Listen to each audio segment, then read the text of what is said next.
disappointed in every one of you. I'm sorry, I don't mean to offend you. I'm disappointed in every one of you. I kiss you on the mouth. No, I'm not cool with that. I'm sorry. One more time. I'm disappointed in every one of you. I mean, I'm dealing with degenerate animals. I'm disappointed in every one of you. Disappointed in every one of you. All right, come on. Honestly, I can't do it, man. I'm disappointed in every one of you. Let me tell you why. It's gonna be all right, Nicky. Go ahead, shoot. You just killed a fucking man. What are you going to do about it? You're happy because you got nothing. You don't got a thing. You're happy because you got nothing. Lomito! Got nothing. I want to get out. I want to get out of this rat hole. I want to get online. I need BDA boxing.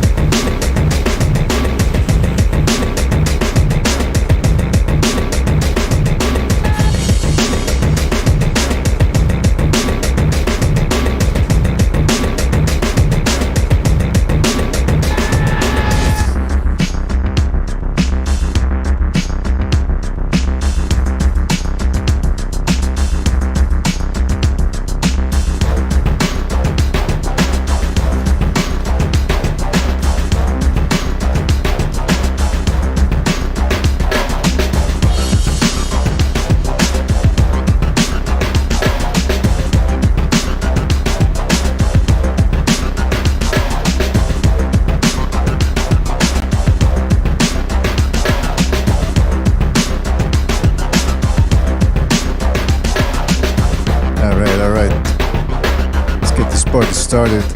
Welcome everybody to an NBA Boxing Podcast, broadcasting to you live from the true north. Yeah, it's your good friend Mr. BDA. I got King Bucho on the line, got Jimmy. We're gonna start this party right away, fellas. But before we do that, thank you for joining us.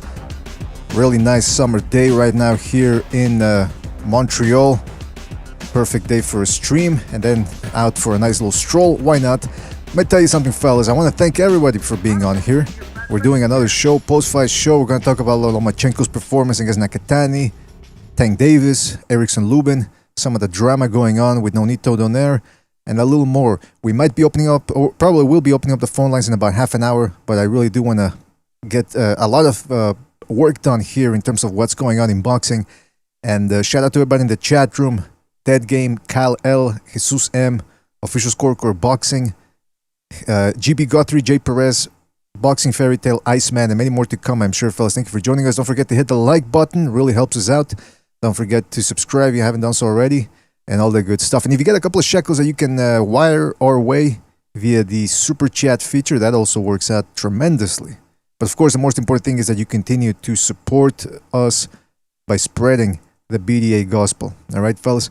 All right, so I see we've got Bucho and Jimmy on the line. Fellas, thank you for joining us. Yo. What up? Yo. What the fuck is going on with Jimmy? Yo. You Yo. You must be smoking that good one, right? Making you sound like an urban... No, actually, I'm smoking a little bit of a ragweed. It's kind of some shitty weed. Oh, well, that's not good. Kid kind of hit me over the head for the money, too. But yeah, let's need the hand in there. But, you know, it is what it is.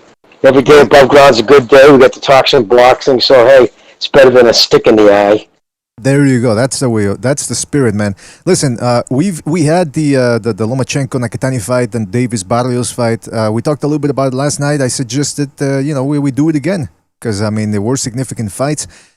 Look, it seems like there's people out there saying they won this fight, they won that fight, and then they just don't deliver. Last night we saw, at least with Lomachenko, he said, look, I'm coming off surgery, I'm coming off a loss, I don't want an easy touch, I want Nakatani, and he ended up taking him out in impressive fashion. A guy that Lopez couldn't stop, a guy that Verdejo, even though he was putting on a killer performance early on, couldn't take him out either. So, I mean, you got to give Lomachenko his props now, and it sets him up perfectly for a Lopez rematch. Let's start with Bucho, because I don't know how long he's going to be on. But Bucho, again, what did you think of Lomachenko's performance, and where does he go from here? Lomachenko, well, we want that rematch. I think he wants the rematch. There's nothing else. I mean, at this point, he just wants to be a champion again. And he's not going to move up to 140. He's not going to move down to 130. So logical conclusion is that he needs to fight Teofimo Lopez. There's nothing else, to be honest. Haney's not gonna fight him. Tank. Well, we'll talk about Tank. His plans. I think Floyd already said. I'm gonna have to check, but I saw on Twitter that Floyd said that they're gonna keep Tank within the PBC. Right? Well, so you can forget about that shit. You want me to play the clip? I got it here. Oh, you have the clip, but go ahead. Yeah, Punch Drunk retweet. I think he tweeted it. Yeah, Punch Drunk tweeted it. Yeah, it was Punch Drunk. Yeah, and it's quite an eye opener to hear Mayweather just espousing what. Who's been espousing that? Mayweather. I think some panelists from the BDA have been saying that pretty regularly, huh? Maybe, man. And maybe a little guy, somebody with a Boston accent been saying that, perhaps. Let's listen to this. I think it was that weasel. No, okay, come on. No, wait a minute. All right, let's listen to this, man. His team gonna take care of that. You know what I mean? I mean, our thing is this. You know, we work smarter, not harder. So we keep everything in-house. Mayweather Promotions, PBC. I mean, we all one family. So, I mean, we're not gonna go nowhere and make another company great. So we got plenty of fighters that's at 140, 135, and 130. We're gonna continue to fight the fighters that we got to fight. Only that. First of all, we make everything in-house. He sounds like he's making pancakes or something. It's like, oh yeah, here at Rosie's Cabaret, you know, we make everything in-house. All our ingredients, fresh blueberries. Shut up. And like Tank Davis, I mean, like Mr. Moonshine said. Is that what the fans want? No, but that's never been their concern, dude. He's a retard. Because that's never been Mayweather's concern, be it his career or how he promotes his fighter. Listen, they know Tank has stands, and I'm telling you right now, dude, I would fucking bet whatever I own that Lomachenko would absolutely school Giovanni Davis, and they know it. Okay, and the fact that dude took 11 rounds to get rid of Barrios, how long do you think it would have taken Lomachenko to stop him, or at least make him look so stupid he would have quit? Please, it's keeping it in-house. Everything I've said, fucking, they're not going to do anything outside of the PBC. So everybody he needs to fight this and this, it's not going to happen. Secondly, the PBC and Mayweather is the same thing. It's just it's a subsidiary, but it's the same umbrella. But he thinks there's enough fucking people to keep. But then again, look they've already started in line. I mean, the announced crowd. Again, a couple of things to note: the tickets were slashed by half of them by 50% as of fight week, and they still had to ghost the whole top section because it didn't sell. But there's fucking LB, another sellout. Okay, Gamboa was supposed to be a sellout at State Farm when it did 14,129 seats tickets. That was a sellout. But wait a minute, how was 16,000? How did they squeeze another 2,000 seats? Somebody on Twitter posted that, so LRB says that it was a sellout with around 16,000 seats sold, but somebody also posted the capacity for that arena, and it's 21,000 something. Yeah, 21,000 exactly for boxing. They've actually squeezed before they did some work in that place. They've got numbers for concerts up as high as, I guess, 24,000 in that place. Okay. So, but yeah, no, for boxing, scheduled seats sold, it can hold 21,000 people. So LB, like, as usual, is lying through his fucking teeth. In the same way where he made sure to tweet out thanking Showtime and the great team there, you know, they might as well just say, and thank you in advance for not releasing the pay-per-view numbers when you put them on that you've done since the fucking 2000s or 1990s, because that way we can embellish and lie about those numbers too. It's all smoke and mirrors with this kid, dude. Smoke and mirrors. He's a superstar now, though. Just, I guess, because why? Because the fight was exciting. Now he's a superstar. That's not how it works. I mean, this could have been the same fight, but not on a pay-per-view. So, listen. By the way, yeah, it was an exciting fight, but what was the fight exciting, though? The fight was exciting because it was competitive. Now, this fight wasn't supposed to be competitive to begin with because Tank is such a fucking pound for pounder. So, there's all these contradictions going on, man. I mean, Mayweather's been in the game now promoting steadily for over a decade. He has yet to produce a single viable superstar. Because he can't. He doesn't know how to promote. He doesn't know what he's doing. Al Heyman's pulling all the strings, just his name on the ticket. And they're going to try to fucking ride Davis till the wheels fall off. But I think fans are going to eventually. I mean, you can see it, dude. Just go to his Twitter account. The shit they catch. That can only last so long. And Davis, I used to say it's not Davis's fault because he has to listen to them. Bullshit. The fighter can say, "Fuck you, dude. I want to test myself," and he doesn't. And what's the problem with Tank Davis claiming to be a superstar? I'll tell you what the problem is. The demands. Right now he thinks he's a superstar. So if ever he sits down for a negotiation with one of these other fighters, he's going to be asking for tons of money. He's going to claim he sold out this place and that place. And that's the problem, man. They're based on lies. He's a good boxer. He's not a superstar. He's not a champion. For God's sakes, he's not even a champion. That belt doesn't count. So let's go junior belt. You know what? As far as I'm concerned, he's regressed talent-wise. I think he's regressed. Yeah, I don't think he's gotten better.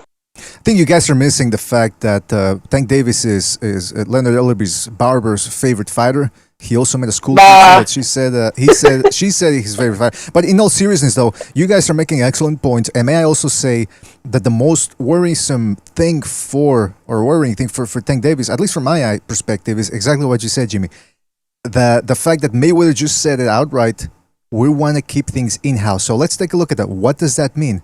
Does that mean no fights for, like Moonshine said, Punch Drink said, so that means we're not going to be seeing Ryan Garcia against Tank Davis. We're not going to be seeing Teofimo Lopez in there with him. Who are they going to put him up against? I'm not kidding, man. If they bring Abner Mares out of retirement, I won't be surprised. Gary Russell Jr. for 126, that's the big fight. I mean, why would Floyd say this? Again, I'm shocked. I mean, even if that's your plan, you don't fucking say that. Exactly. He said what fans don't want to listen to. Oh yeah, we're gonna keep it in-house. Like when you at the moment when you have other lightweights that are with different promotional companies, you come out and say that statement. It's insane. It's insane because look, all the talents outside the PBC in his division, outside of Gary Russell's really 130, actually 126. But I mean, again, I think he's a little small for Tank, but he'd probably outbox him. But yeah, no, it's an insult. It's an insult. So Haney, Lomachenko, Prograis, Regis, but I mean, he's kind of he's at 147 now. You think he at 147? Yeah, that's right. That's right. He's campaigning at 147. Although I guess he did say he'd go back to 140 to fight Tank, but Tank's not going to he's bailing from 140. I think Barrios showed him that. I think the best thing for Davis, no matter what, he's not a top 140 fucking fighter.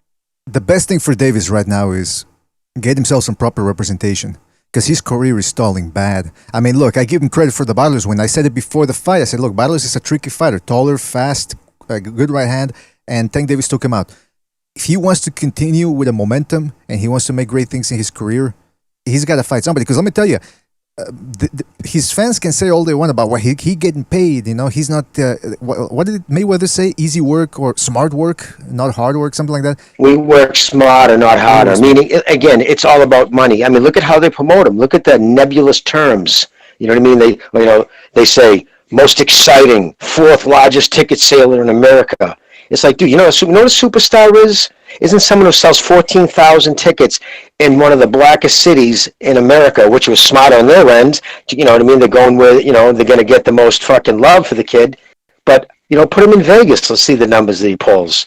I mean, fucking Canelo just did 72,000. Do you know if you combined both of Spence's fights combined, it's still 10,000 or 11,000 short of what Canelo did in one fight? That's superstardom. Yeah, they don't seem to understand that for them. And then let's see the pay-per-view numbers. Look, Tank Davis needs to get out of this PBC umbrella and get himself some proper representation. I don't know what the terms of his contract is right now. I don't know how long it is, but this shit, it ain't working out for him. When he turns 29, 30, because look, people, we can speculate about, well, look at him now, 5 years from now, he might get better, blah, blah, blah. That's not how it works in boxing. Sometimes guys are shot by the 31st year. It depends on the fighter, depends on the lifestyle, and a bunch of other factors. But if Tank Davis finds himself at 32 and declining, and he hasn't fought anybody, all that money in the world is not gonna help him assuage the regret that he's gonna feel of shit. I could have actually done more. Yeah, he'll be forgotten like a fucking fart in the wind, dude. You kidding me? He'll be just gone. Because these guys don't let anybody twist it, man. Yes, it's true. These guys will not fight for free. They do care about the money, but they also care about legacy. And Tank Davis' legacy right now, since 2016, who has he fought? Gamboa, Fonseca, Santa Cruz, a bunch of bantamweights, and now Barrios, which I give it to him. It's a solid win, man. He took it. I don't know. Look at Teofimo. Look at Teofimo. You know why I don't give it as a solid win? It's a decent win because Barrios was an unheralded nobody. Nobody knew who that fucking kid was outside of a handful of hardcore people. Nobody knew who he was. Didn't bring any names. There's a reason they had to ghost the entire top section to that place last night. 14,000 seats or 16,000 seats, you still have 5,000 on a table. You know what superstarism? When a kid from Kazakhstan does record sellouts at Madison Square Garden, does record sellouts at the fucking theater in L.A. I mean, the big, the L.A. stadium or the amphitheater, whatever, but record time. He sold out Madison Square Garden in under 6 hours. Jeez, that's stardom. Absolutely, man. Absolutely. Yeah, but just anyway, because you say you're a superstar, it doesn't mean you're a superstar. I mean, it's pretty simple. But yeah. By the way, Teofimo Lopez, look at his career. He's now an established champion. How old is the guy? 24 or something? 23, I think, yeah. 23, 24. Under who? Under Bob Arum. Love him or hate him, he has experience, guys. You know, it's like Don King also. Yeah, he was all this, all that, whatever. But he knew how to promote fighters. So does fucking Bob Arum. You know who doesn't know how to promote fighters? Everybody over there on the PBC side. Now, you're going to call me a hater, but all right, I can give you fucking tons of examples showing you how they cannot create stars. They cannot maintain stars. They suck at it. They suck at it. That's the reality. And this is what's happening with fucking Tank Davis. Yeah, that's a good point. Because look at Bob Arum, man. Look, like you said, there's plenty to criticize him for. But when it comes to building up mainstream stars, just look at the mainstream stars he's developed. De La Hoya, Mayweather. Now he tried his darndest with Lomachenko and it didn't quite work out. But George Foreman, Sugar Ray Leonard, Muhammad Ali, Marvin Hagler. Yeah. I mean, it goes back. If a legendary, exactly. Al Heyman could live 5 lifetimes and he wouldn't scratch what fucking Bob Arum's done. So let's just put that out there. They can call that hating. You know, instead of calling us hate us, prove us wrong. Call us up and tell us how we're wrong. That's all. Yeah. I mean, and going back to the Lomachenko Lopez thing, for a while there, it seemed dicey, and they're not out of the woods yet with that situation, but now Bob Arum seems to have been, or Top Rank at least, restructuring the lightweight division again. I mean, Lopez, he's coming back after the Triller fight. They worked that out. Lomachenko looked sensational last night, so they're on their way to working out a rematch. It seems very interesting, but now here's the thing that I'm worried about, and let me play this clip here. This is from our good friend Steve Kim over at Twitter. He caught up with Teofimo Lopez Sr. after Lomachenko's performance, and this is what Sr. had to say. With Top Rank, we can fight this December in the Madison Garden, and so you're not opposed to the whole world that we could do it all over again, and I think this time is going to be easier. So let's make this clear: you are not opposed to a rematch. No, of course not. That's what I want. You know, that's where the money's at. But it depends on my son and how he feels.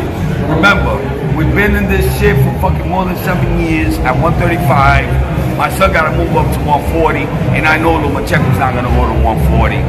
You know, he's already struggling at 135. Even though he did great tonight, you know, but with a fighter like my son, I don't think that he will take 140, you know, but... All right, so there you heard it. He says he wants the rematch. That's what he wants. But he's got to talk to his son. What was the reasoning for it, though? What was the reasoning behind it? That's where the money is. He found that out when he tried to go rogue. Yeah, man. I mean, look, I don't think we've mentioned this since the last time we spoke, but the Lopez Kombucha fight has been postponed yet again, pushed back to September. The rumor is that it's going to be taking place on the De La Hoya Vitor Belfort undercard over at Triller. So, is it possible, guys, that they found out that, hey, maybe putting this guy Teofimo Lopez, who only hardcore boxing fans know of, as a main event might not have been a good idea from the start? Of course they are. Of course that's what's happening. And when did he beat Lomachenko again? October 2020. Yeah, 2020, like October 2020. Oh my God. Yeah, it's been 200. Yeah, it's been 2/3 of a year. So I mean, he's losing all momentum. And he thinks he can be on a pay-per-view main event against who? Against Cambosos? Man, reality check for this guy.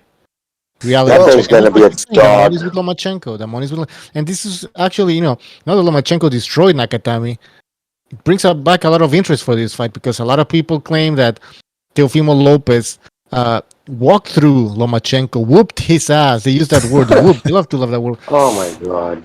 So, this is again reality check again when it comes to Lomachenko. He just showed everybody that he's still very dangerous, man. So Was that kid Katana ever a world champion? Did he ever hold the title? I don't think so. Nakatami, no. I don't know. Well, he's definitely fought for one, right? He challenged when he fought Teofimo. No, that wasn't for a belt. No, I think he's he's fought for one of the alphabet belts before. I think. Well, look, listen. We don't usually like to get into fighters' finances and all that. We like to stick to the boxing as close as possible. But right now, the money is an issue because Teofimo Lopez wanted more money, which is right. Look, these guys, it's a hard business, professional boxing. If they want to get paid a little bit more or as much as possible, rather, all power to them. That being said, you cannot make outlandish demands, like Buju said, when you're not a star. Some of these guys, they seem to think they're bigger stars than what they actually are, or they think that by beating the number one guy, it's going to make them a star. Look, Lomachenko is not a mainstream star. They tried like heck to push him. Didn't quite catch on. So just because you beat Lomachenko doesn't mean you're going to turn into De La Hoya, Floyd Mayweather, Manny Pacquiao all of a sudden. I don't think it's over for Lomachenko. I think he's going to continue to grow, though. I think the numbers... I mean, you saw a lot more celebrities, a lot more mainstream celebrities there last night. Gene Simmons, the NFL, a couple of NFL quarterbacks. It's starting to bring it. T.J. Dillashaw. No, there was a lot of people there last night. And Jimmy, celebrities. Yes. A performance like that helps Lomachenko. You have the highlight reel. Yes, you have the highlight reel. Of course. Devin Haney, on the other hand, well, his last fight was kind of exciting. I'm still trapped, like in that Gamboa fight where he fucking stunk out the joint. But yeah, you gotta put on entertaining performances as well. His lack of power is his biggest impediment. It's one of the problems. Without a doubt. You saw the difference. Did you notice more zip on his punches last night?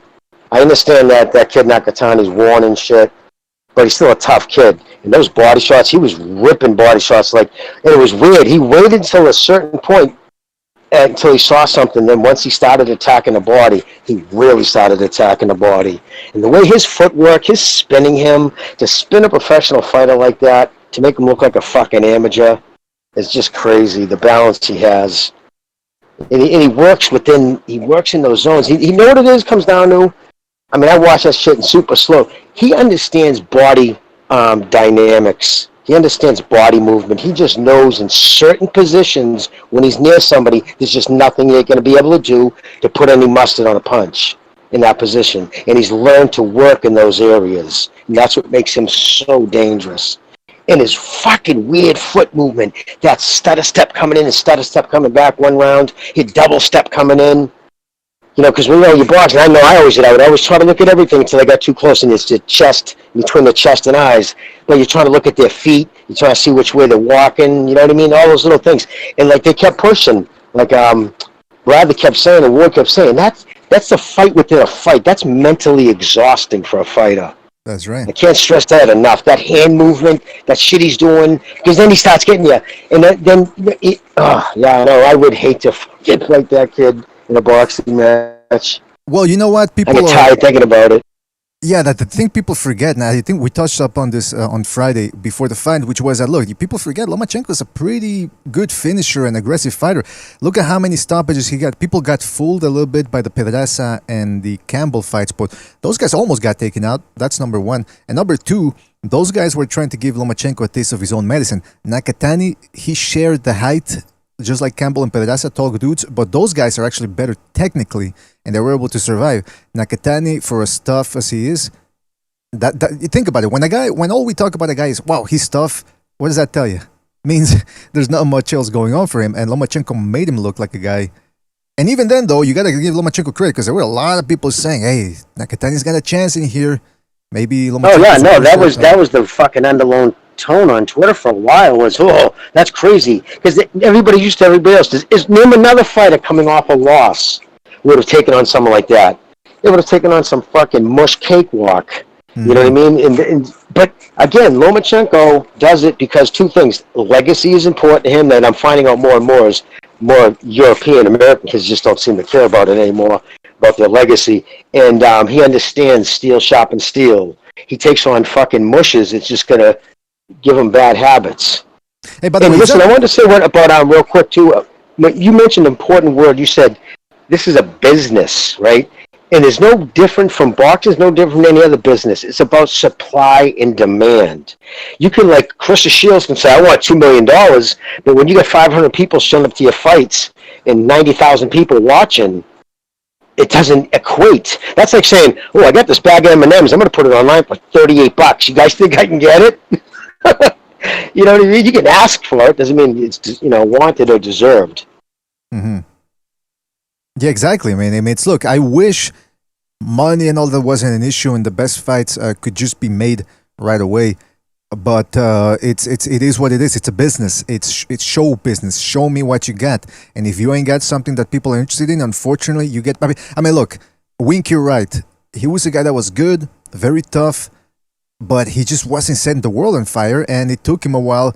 He had to do what you usually have to do as a fighter. Keep winning, and then you get the shot. It's a risky strategy because you might lose at the end of the day. But eventually, if you are good enough, you will be recognized. So these fighters, that's what they need to do. Keep winning. Stop expecting to become superstars from one day to the next. Because, look, Mayweather, he didn't become a superstar in 96 when he turned pro after the Olympics. He wasn't a superstar in 98 when he won Fight of the Year. It took him until 2007. When he took on Oscar De La Hoya, that's when people... And even then, the Hatton fight, people forget, it didn't make 1 million pay-per-view buys. I think it did, what, 800,000, 900,000? And that was a big fight. So, yeah, man, it takes time. And what happened, it was 23 times onto HBO by Bob Arum. Let's not forget, it was Bob Arum who fucking, you know what I mean, made Mayweather. He got him up to Oscar De La Hoya. The Pacquiao fight was what, put him over the edge in the, pay-per-view sales numbers. Mm-hmm. But he was money. That's when he left Bob. But by then, it was like this. Yeah, okay, he got to the dance. Once he was at the dance, he was on his own. But fucking Mayweather, Arum drove him there. Exactly. 23 times on HBO is no joke, dude. To get your fighter on HBO back when it was the premium fight spot, that's a lot of trips to HBO. Mm-hmm. Absolutely, yeah, man. In terms of the Lomachenko fight, if I'm Teofimo Lopez for the rematch, I gotta go in there prepared, just like in the first fight, ready to go to war and ready to throw punches fast and hard the way he throws them. Because, look, in the Lomachenko fight, there were some very weird scorecards, and people reminded me over on social media that the same thing happened in Lopez's fight with Nakatani. I'm going to show you here. This is from Ring Magazine, the recap of their fight when Lopez beat Nakatani. The scorecards were 118-110, two scorecards of 118-110, and one scorecard 119-109. So one judge gave Nakatani 1 round, and the two other judges gave him 2 rounds for a fight that was very competitive, very close. So it seems like they were trying to protect Lopez as their investment, saying, hey, look, listen, we can't have this guy lose. The scorecards in the Lomachenko fight indicate something similar, possibly. But now, though, that he's pissed Top Rank off, and Top Rank realizes that Lomachenko still has a lot in the tank left, they might be thinking, hey, if he goes down the wire, maybe this time the scorecards are a little closer, or maybe they even give him to Lomachenko when he doesn't deserve them. Could be, right? So the rematch just got a whole lot more interesting, man. Let me tell you that right now. And you know what though? Can I just say to Floyd to defend Floyd? I don't even really believe that's Floyd. I don't think that's Floyd wanting to keep Davis in-house. I really believe that's a directive from above him. I believe that's Al Heyman. Because remember, for years, first off, the kid fought Pedraza. Pedraza was with Top Rank. That was his best fight, over 4 years ago now. And then a few times when Floyd was on the outs with him, he was reaching out to Bob saying, hey, let's make this fight. I mean, there's the fucking enough. There's all kinds of reports and articles written about that and videos made about when he was doing that. So I'm telling you, you can all trace this back to the Fury Wilder second fight that Fox had money on. And that's the thing. That's the fight that cost the PBC their last year, I believe, too. And I believe Steve believes that, because what happened was they were promised all kinds of money that didn't materialize. That thing just about broke even. And so that 70, and I think that really pissed Al off. And he said, at this point, fuck it. I'm not going to bother cross-promoting. He's going to do it with Fury because of the rematch thing he needs. He needs to try to get a belt back. But everybody else, since then, it's no more. He's not cross-promoting, and I think that's Al more than actually is Floyd. Yeah, but what's the strategy for Tank Davis? You make money on both ends. It's not about Davis. They don't care about his career. They don't care about his status. They don't care about his legacy. They care that they can sell as many tickets, pump it up with smoke and mirrors, lie about sellouts when they're not sellouts. End of story. Lie about his pay-per-view numbers, and by not cross-promoting, nobody calls you on it. Because remember, if I'm with Bob, I'm one of his guys, right? I sit down with Tank's people, and they say X, Y, and Z. I'm like, okay, that's great because it's coming out of your mouth. Now show me the fucking paper. Show me the fucking receipts where it says you sold X amount of pay-per-views. The problem is when you lie about the number of pay-per-views he sells, then you sit down with a promoter, you're going to have to hope that this fucking dude don't put you on blast after if the promotion falls apart or if the negotiations falls apart. You got to hope that he doesn't go on Twitter and go, by the way, Tank didn't sell 250, he sold 92,000. They were lying. You know what I mean? So that's a tricky position to be in when you start. So, again, that's another reason to keep shit in-house. It's a good point right there, man. I mean, it's a shame. Triller better hope. Fuck all I make, man. No, I'm just kidding. Triller's hoping Tio doesn't come on and say, I don't have COVID. I couldn't find the money. Same situation. All right, now we got Pete, and let me tell you, Pete, he's in front of the open window, so he looks like a silhouette. He looks like one of those mob documentaries where they're talking to a snitch, and you can't see the guy. They're actively trying to hide him. So we got Pete. Pete, I think on a Zoom call. Oh, okay. Well, you know what? I think Pete's hiding because of the anti-Asian hate he was spewing last night. Have you gotten past that, Pete? Have you sobered up, or? Not at all. Not one bit. You've been talking, Pete? Am I talking? Yeah, you've been talking? Oh, it's a Boston thing. Maybe that means snitching, talking to the cops. Yeah, he's like... Because he said you were in a profile. I said you were... I just busted stones. Hey, Pete, say hello to Richie for me, if you see him. Richie from Philly. All right, now listen. All right, so Pete, so what again, like we're talking about the Lomachenko Lopez rematch. I'm going to ask you this. Do you think Lopez has to be a little bit weary now going into the rematch, that maybe the scorecards this time might not be in his favor? No. Honestly, guys, I'm not like shitting on the idea, but they're both top-ranked fighters. They both were top-ranked fighters. I think after the show, I was trying to tell you last night on the show that Teofimo Sr. was on there with Aram at the end of the ESPN broadcast. They just extended his contract with Top Rank. No problems. So why would he fuck over either one of those guys, to be honest?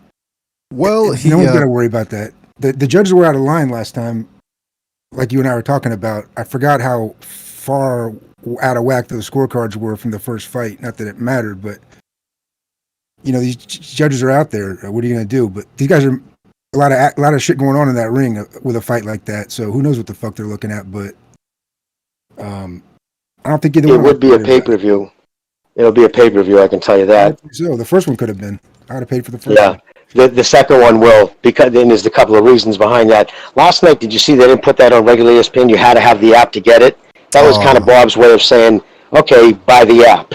You know what I mean? So that's what they did. And then on top of that, a part of Teofimo's new contract, he has stipulated that they're going to do a pay-per-view.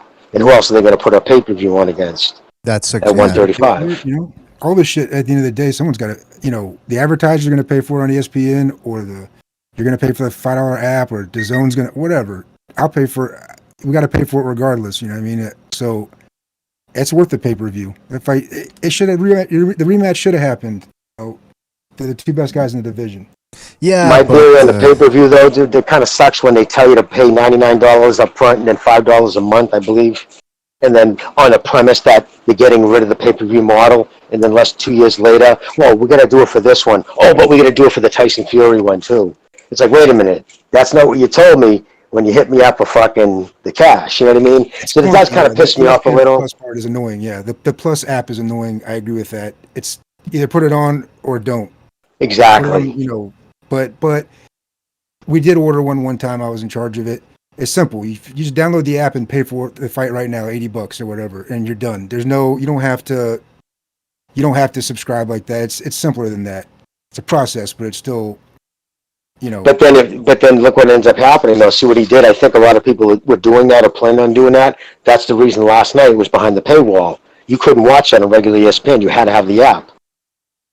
Well, that's a shame though, because look, I know it's annoying though. It's an annoying setup how ESPN's doing it. You're right about that. Yeah, the Lopez Lomachenko for the first one, they did great numbers, but now they're maybe now because of that also too, because they promised Lopez a pay-per-view, and they did good numbers on the first fight. Maybe they're thinking, hey, people will watch. There is a market for that, but again, it should still be on ESP, regular ESPN, or at least give a discount to the dudes who've been paying the app. They should get it for half off because they're customers who bought the app thinking it was going to be pay-per-views. That's all. They should throw a little love our way, or anybody who's I've had it since day one. Exactly. ESPN there you go. Yeah. Plus. Throw us a bone every once in a while. Hey, speaking of bones, shout out to Mr. E for his contribution to the super chat. He says, let's redefine words champion and legacy for the PBC. Well, that's what they're doing, man. They're creating their own 1984 over there. Shout out to Chris K, aka Undercover Asian, for his contribution. He says, can Lopez still make 135? We'll find out in September. Oh, come on now. Cut the shit. Listen, enough of that nonsense now. Every time this guy, after the first fight's not even done yet, and he's already looking around for the doors. He's ready to drop those belts as fast as they gave them to him. We're going to go up to 140. Don't worry. Well, did you have any problem making 35? Oh, and Loma had a shoulder surgery. I don't know. We can make 35. No problems.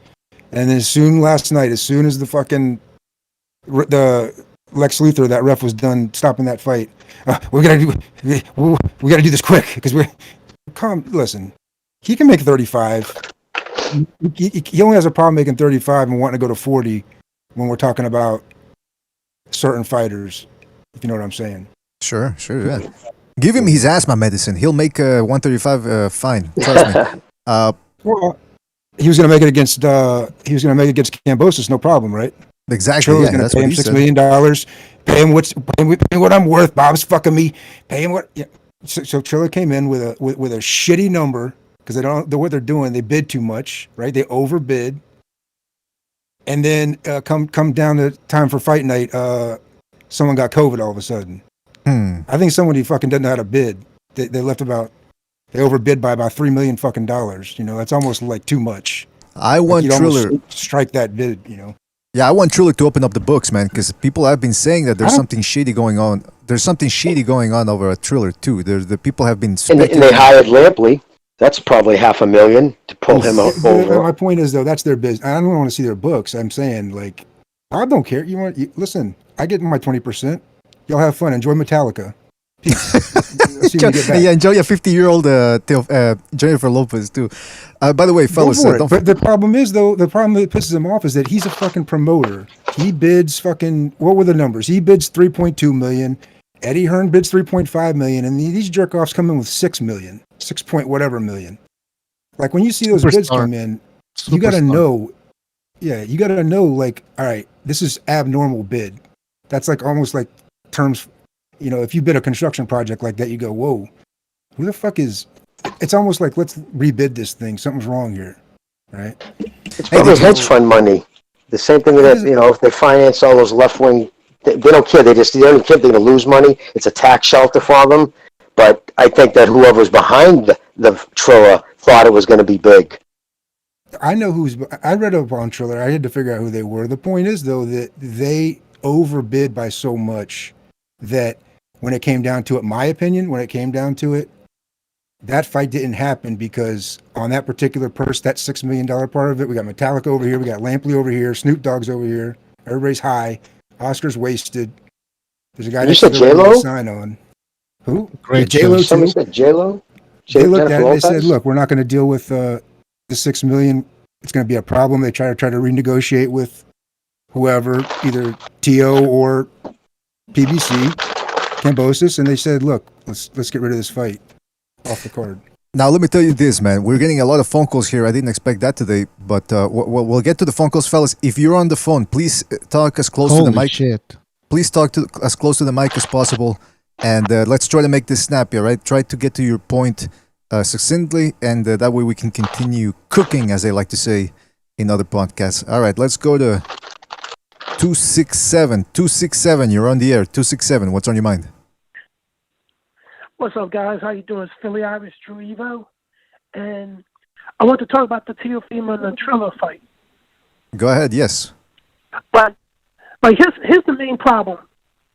I heard Triller's won by former HBO executives, and I don't know why you were bid like more than half, like $6 million on a mandatory fight, when the opponents are nobody at the end of the day.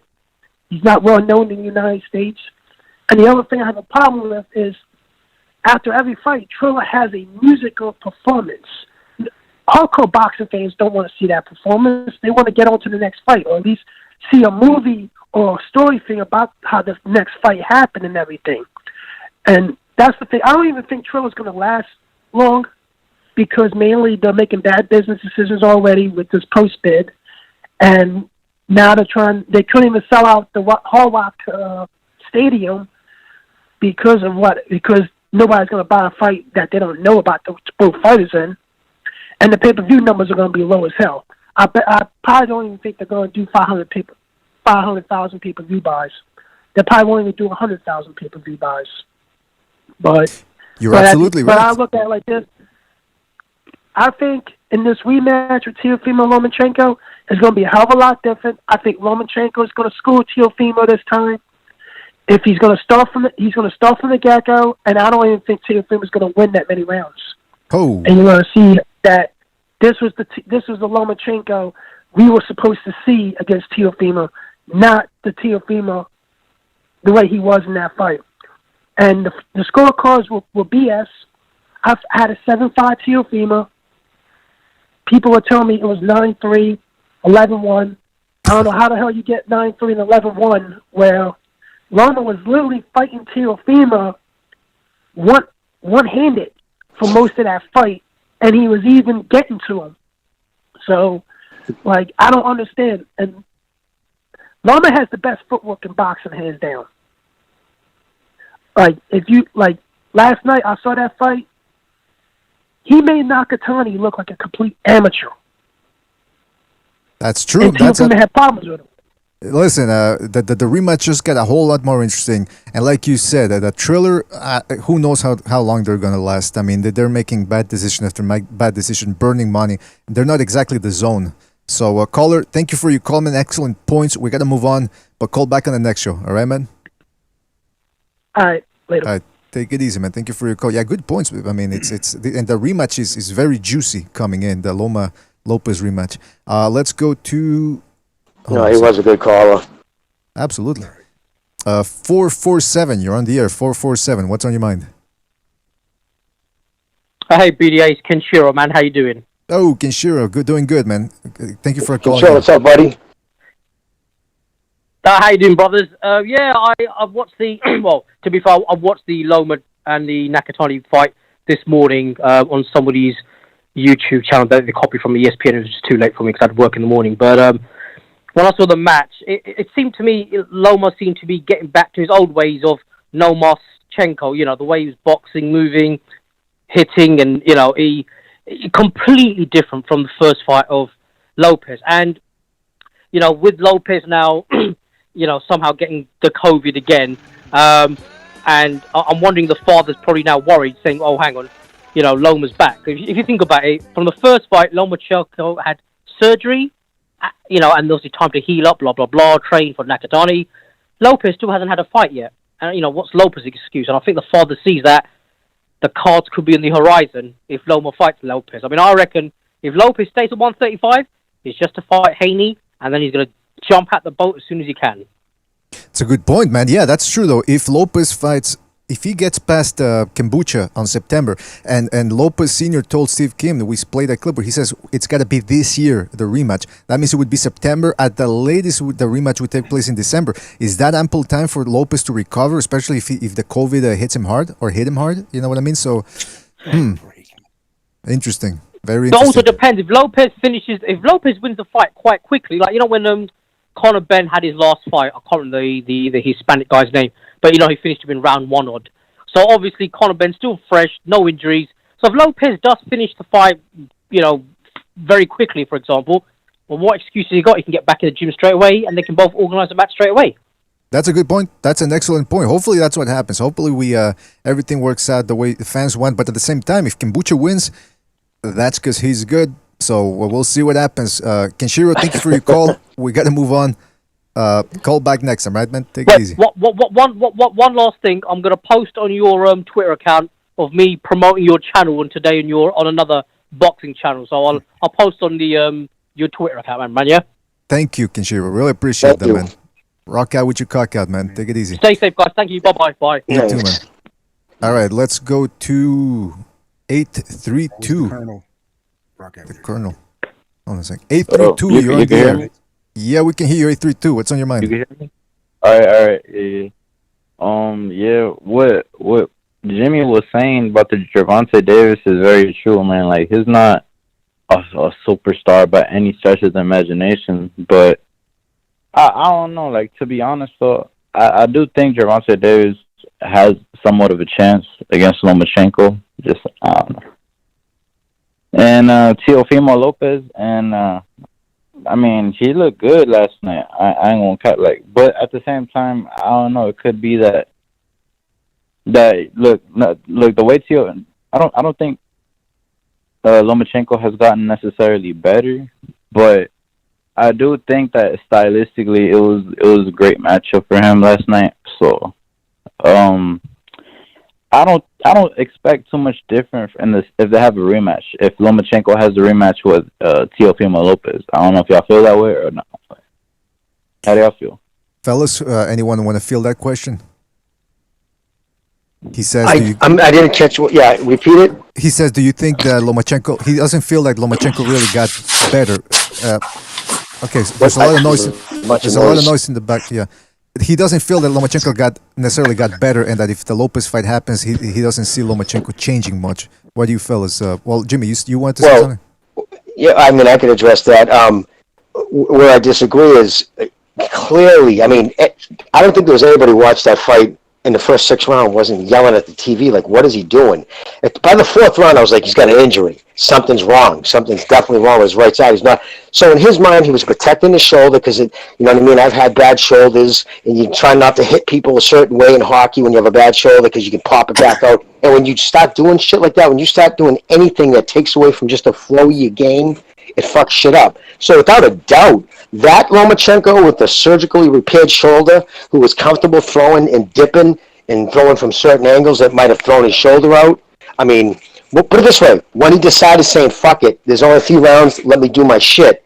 And when he did that, there's no doubt about it, he dominated that part of the fight. So if he come out of the ring like that, obviously he's going to be a lot more, he's not going to be standing in the pocket in the first 2 rounds when Teo has his, power. And again, he'll just wait, hopefully, that the 135 would weight train him a little.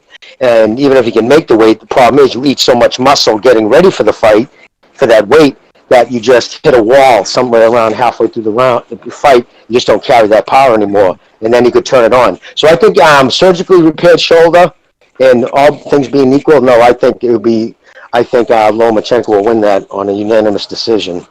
So two things to piggyback off Jimmy was saying for the caller. I've had a torn rotator cuff myself. And a better example is Buddy McGirt. He almost beat Pernell Whitaker in the first fight after he had a torn rotator cuff in his left hook, which is his money punch, which you need against the southpaw to move them back in place for your right hand. And without that, he still almost beat one of the best defensive fighters of all time. Now we're talking about Loma versus Lopez. Lopez he's dynamic in his explosive movements, but his movement around the ring isn't that hard to figure out, especially for someone like Loma. So if he's got 2 hands to try and put a guy in place, some of those angles where he could have been using his right, he wasn't due to an injury. then those openings will be there. He'll take advantage of them this time, especially if it's healed properly, which we're assuming it did because it looked like it did last night. So he hasn't progressed any as a fighter caller correctly, but he's going to be healthy this time, in which case there'll be more chances to take because he can use that check hook from the outside from a southpaw stance, which he couldn't the first time because his shoulder was injured.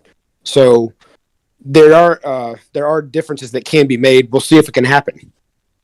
Well, there you have it, caller. I still think it's a very close fight, and I think most people will agree with that because Lopez is a quick fighter with power. That deadly combination you cannot take lightly.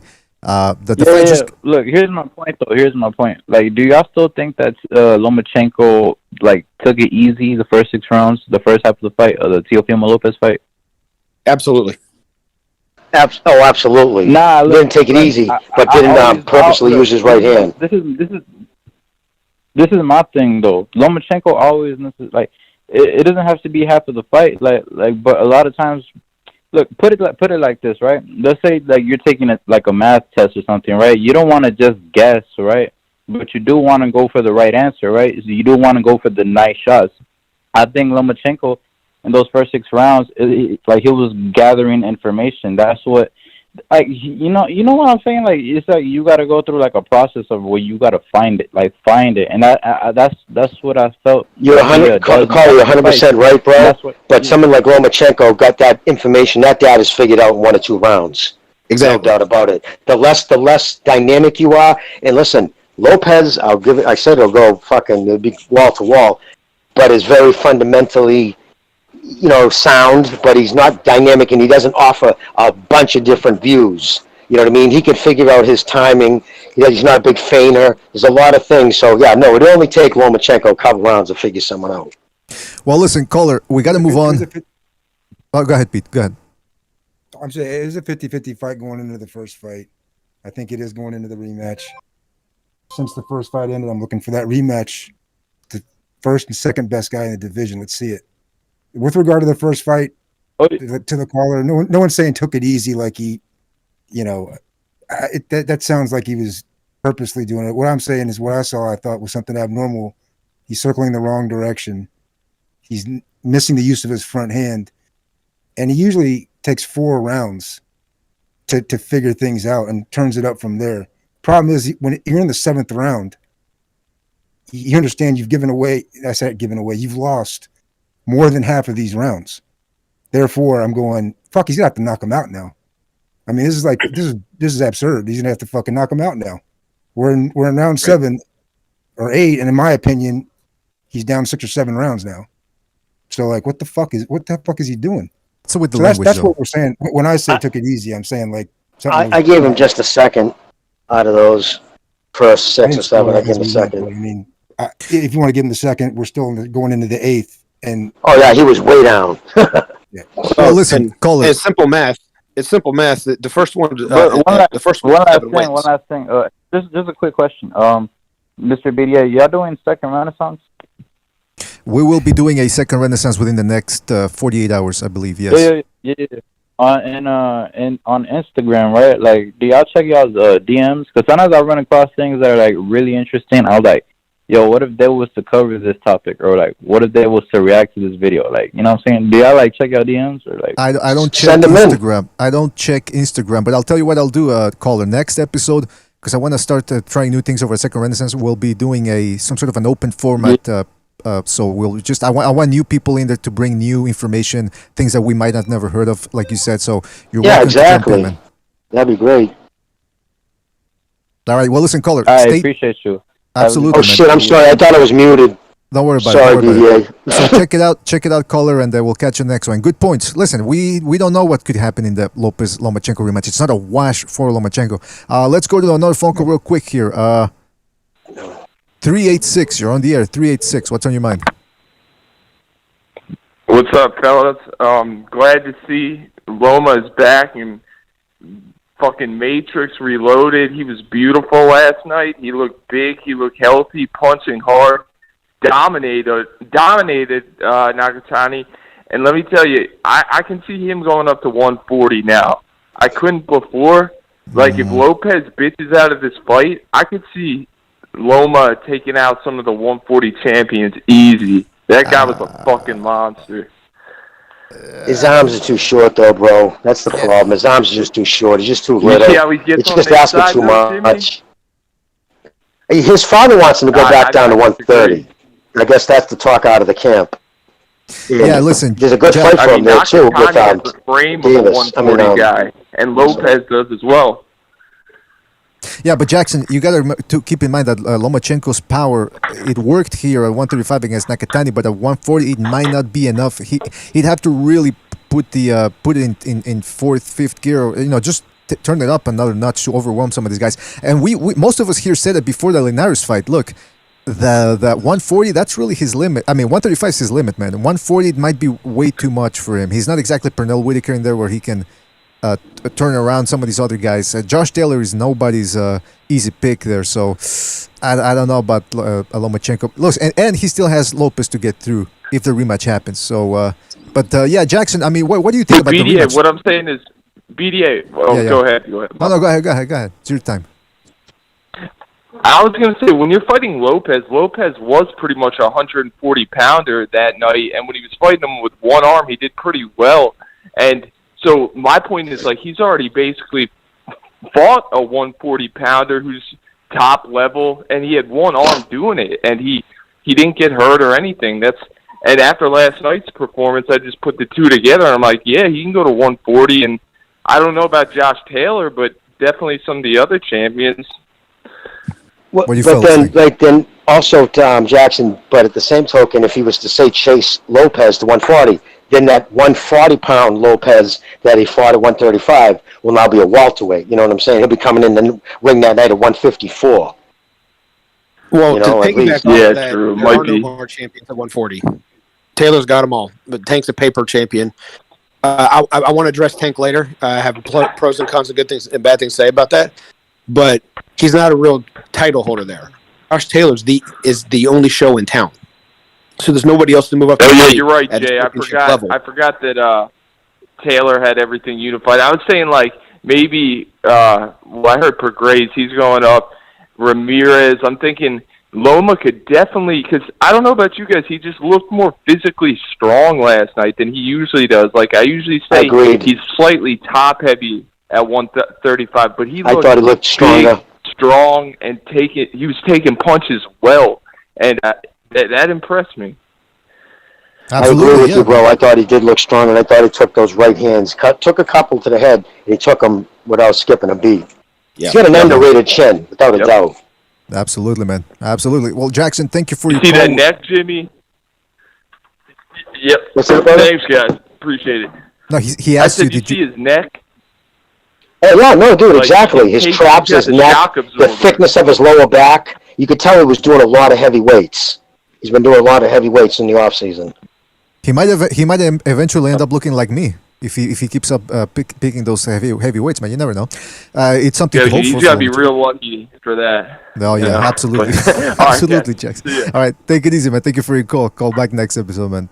All right. In fact, did you see him throwing up the double bicep poses at the end, man? You could tell he's into his fucking, he's into it. Because every time the camera turned around, he was doing a crab pose, you know what I mean? Like flexing his muscle and doing a double bicep pose. So, no, he's not shy about his muscularity. He likes to show it off. I'm the opposite. I try to hide as much as possible just to give people false But you confidence. can't hide that kind of mass, though. All right, Jimmy, you don't have to pile on, man. Come on. All right, let's go to 214. No, muscle mass. Sure. Your arm's the size of my head. All right, 214. You're on the air. Yeah. 214. What's on your mind? I think I didn't really get to watch the whole fight of Lomachenko. I was just listening to some commentary, and he pretty much looked like he dominated Nakatani. I think Nakatani should retire. You know, his defense is too bad. He taking too many hits to the head. So I think he should retire. You know, at least he knocked out that guy, Felix Verdejo, that killed that woman. So at least he could have something if he did something in his career. And I said he's a hero, but yeah, go ahead. No, good point, caller. He accomplished something, and you know, I would love to see the rematch between Loma and Tio. I was a huge Teofimo fan coming into it, but I knew that Loma. I watched a lot of Loma fights. I'm like, there's something wrong with Lomachenko, and I just felt like I was kind of disappointed because I didn't think he really showed up. And I'm like, if he really had a shoulder, I believe he had a shoulder problem. Yes, and I sir. heard that he contacted Vada about it. He said that they gave him some. I think it's called cortisone shots, whatever it is. Mm-hmm. And then when you take these shots, you can't spar. He had to take them twice. It's the same thing that happened with Sergio Martinez, I believe. He had to take some shots before the Cotto fight, and he just wasn't the same fighter anymore. Plus, he was old. He was very old when he fought Cotto. In boxing, you have to make that public because it's a part of a banned substance. So you have to be doctor ordered, just to put that out there. No, that's okay. That's interesting, man. There you go. Yeah, those cortisone shots too. In the long run, they'll end up eating up the cartilage and all that. It's not a you don't want to take too. It dries everything up, and the danger lies that you don't feel it, and you just do more damage. You don't realize you're doing the damage. Just a masking agent, actually. That's right. I never had to use cortisone shots because that's just the way I'm built. I take the pain. I live for the pain. But other people, man, I can assume why it would be a problem, especially if you're using that shoulder. Dish it out. Oh, that's right. That's right. But listen, caller, we got to move on. But thank you for your call. Really appreciate it. We'll catch you in the next one. All right, man? All right. All right. Take it easy, man. Yeah, good point about the listen. You just listened to the radio broadcast. You didn't even. I like that. You respect that? Yeah, throw. All right, let's go to, and then we'll get back to, because I want to ask you fellas a couple of questions here. Let's go to 773. You're on the air. 773. What's on your mind? Call you right back. Oh, are you kidding me? Listen to Kevin. I'll call you right back. I'm busy. He has an overseas call on the other line. All right, he hung up. Well, he says he will call back. My friend Kevin. Our friend Kevin. I wanted to ask you guys a question, because again, we got to get into this, the whole injury thing. People keep saying, hey, that whole shoulder thing is an excuse from Lomachenko. But Lomachenko... But who's saying it? Well, I think you know who's saying it. But Lomachenko, after the fight, never actually said... in the ring, he never said, I had a bad shoulder. That came out from his promoters, all right? That's number one. Number two, let's look at this logically. You'd never seen Lomachenko fight that way before. So there's two possibilities. One, he was injured, or two, which is what the Lopez fans are saying, is, oh no, Lopez made him fight that way. He made him shy. He made him gun shy. That's why he was fighting so defensively. But he was so dynamic. Well, that's what I ask. I ask people, the Lopez fans. I ask them, well, what'd he do? I hear things about lead hand control. He was burying some brutal uppercuts and body shots, and yeah, he was throwing some flashy shots. But is that what made Lomachenko not throw barely any shots? So I think the shoulder thing, especially since he had the surgery right away. So guys, how likely is it that this whole shoulder thing is not a total fucking excuse? 0%. Of course it's not an excuse. It never was. Nobody, and fans said it. Oh, sorry, Chief, go. It's probably my fucking microphone. It's scale bender. It's not an excuse. Oh, sorry, bro. It's just it just explains what we saw. Teofimo won the fight. No question about it. No question about it. So yeah, either Loma forgot which way to circle. He was circling into Teofimo's power and forgot how to divide 12 by 2, right? They forgot what half of 12 rounds is and put himself in a position where he lost the majority of the rounds and forced himself to try to knock him out. Or there was an issue where he could not circle, and in other words, he never had foot control for the first 6 rounds of the fight. I say never, but and that's very unlike him. Well, yeah, that'd be something weird if he just forgot about that. Maybe he's downloading too much. He forgot about the basics. But yeah, something was off. And again, if you got a better fight in the 135-pound division, name it. Exactly. So other than Devin Haney, he has nothing else. And as far as shoulder injuries, there's fights, but I want to see the best fight. The best fight is that the best fight is, if not Haney, due to hype, because I'm not so totally sold on Haney, but it's either Haney due to hype or Lomachenko for Lopez. And for everybody out there that thinks that Undisputed isn't really out there, the undisputed champion right now at lightweight is Teofimo Lopez. The belt that dropped off the WBC is an interim / part-time / the belt that you're not the franchise champion with. And it's something the WBC made up, and it's nothing to work yourself overnight over. But if you're going to go with all the other belts that drop an extra junior belt along the way, then there's never going to be an undisputed champion at that weight anyway. The champion to beat at 135 right now is Teofimo Lopez, and anybody that doesn't want to acknowledge that is not a true boxing fan or a true boxing knowledge. You know what? Rather than get distracted by the belts, and if everybody just understands, right? Let's just Teofimo and Loma are 1 and 2 in the division, however you want to put them, right? Yep. So my point is this: I can't get involved with the belts. Mauricio Sulman's got his own master plan. He's an evil genius. Fuck him and his belts. He'll send me one of those belts if I petition him to get it. I don't forget that. Let's just let them do their job, right? In Top Rank, realistically, a fight that could be made. To be realistic, right? It's Tia Loma. Going into the first fight, it was Tia Loma rematch after that fight, with no belts, with all the belts, don't matter. Teofimo thought he can get more money. Going, he was getting ripped off. Triller was going to come in and do what was right. Right? That for whatever reason, let's call it COVID. That didn't. Something happened there. They're probably scrambling around trying to figure out what we're going to do now. And they've actually canceled it twice, or postponed it twice now. There you go. Yeah. I mean, $6 million is hard to find. I mean, it's a shitty number, Trilla. But the thing about it is, maybe they'll let Snoop Dogg, write up the bids. Who knows what they're doing over there? They got all kinds of reasons. I'm not, they overbid, they fucked up. The problem is, though, at the end of the day, that fight's didn't happen, and they're still scrambling around trying to figure out what to do over there. But Loma, I doubt that if you're waking up out of a surgery for a rotator cuff and you're fucking all foggy and someone takes a picture of you, your thumbs up to your fans, that's not Loma taking a selfie of this shit and making an excuse. Exactly. I'm glad you brought that up, Pete. So he took pictures that day of surgery, which was 48 hours after the fight. A ruse, it'd be a hell of a fucking ruse where they dress him up like, on the.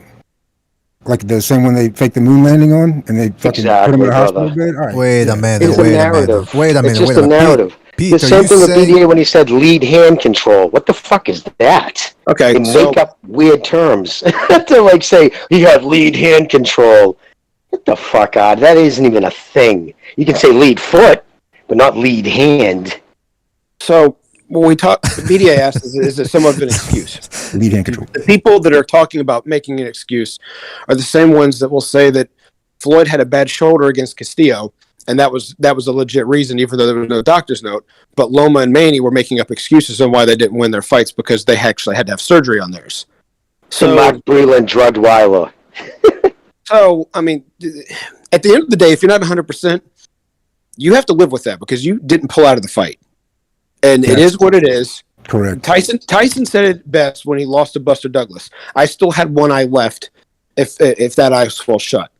Okay. I mean, and that eye was swollen shut. It was impairing his vision. He was getting hit all night with overhand rights, hooks, jabs, everything because he couldn't see out of one eye. His excuse was... And he didn't have end swell. True. But he didn't even use that as an excuse. He said, I still had another eye to go out and try and win. So... if Loma had an injury going in, he still went through with it. That there's no excuse. Still lost that fight. Mm-hmm. Barely lost it, or not. Who is up to opinion. At the end of the day, 30 years from now, we're going to be looking down. It's going to say unanimous decision or split decision, whatever it was. Teofimo Lopez, and that's what's going to be in the history books. What do we do for the shitty part of boxing? That's the shitty part of boxing with his exhibition setup. You get a guy that's got an injury. Forget who. Specifics. A guy that's got an injury and he's thinking to himself, "Fuck, man, you want to ignore it." When he got cut open last night, fuck that. There's not even a question about quitting. It's like fuck it. Pete, you played football, dude. How many games in your career did you play 100% healthy? You're always hurt.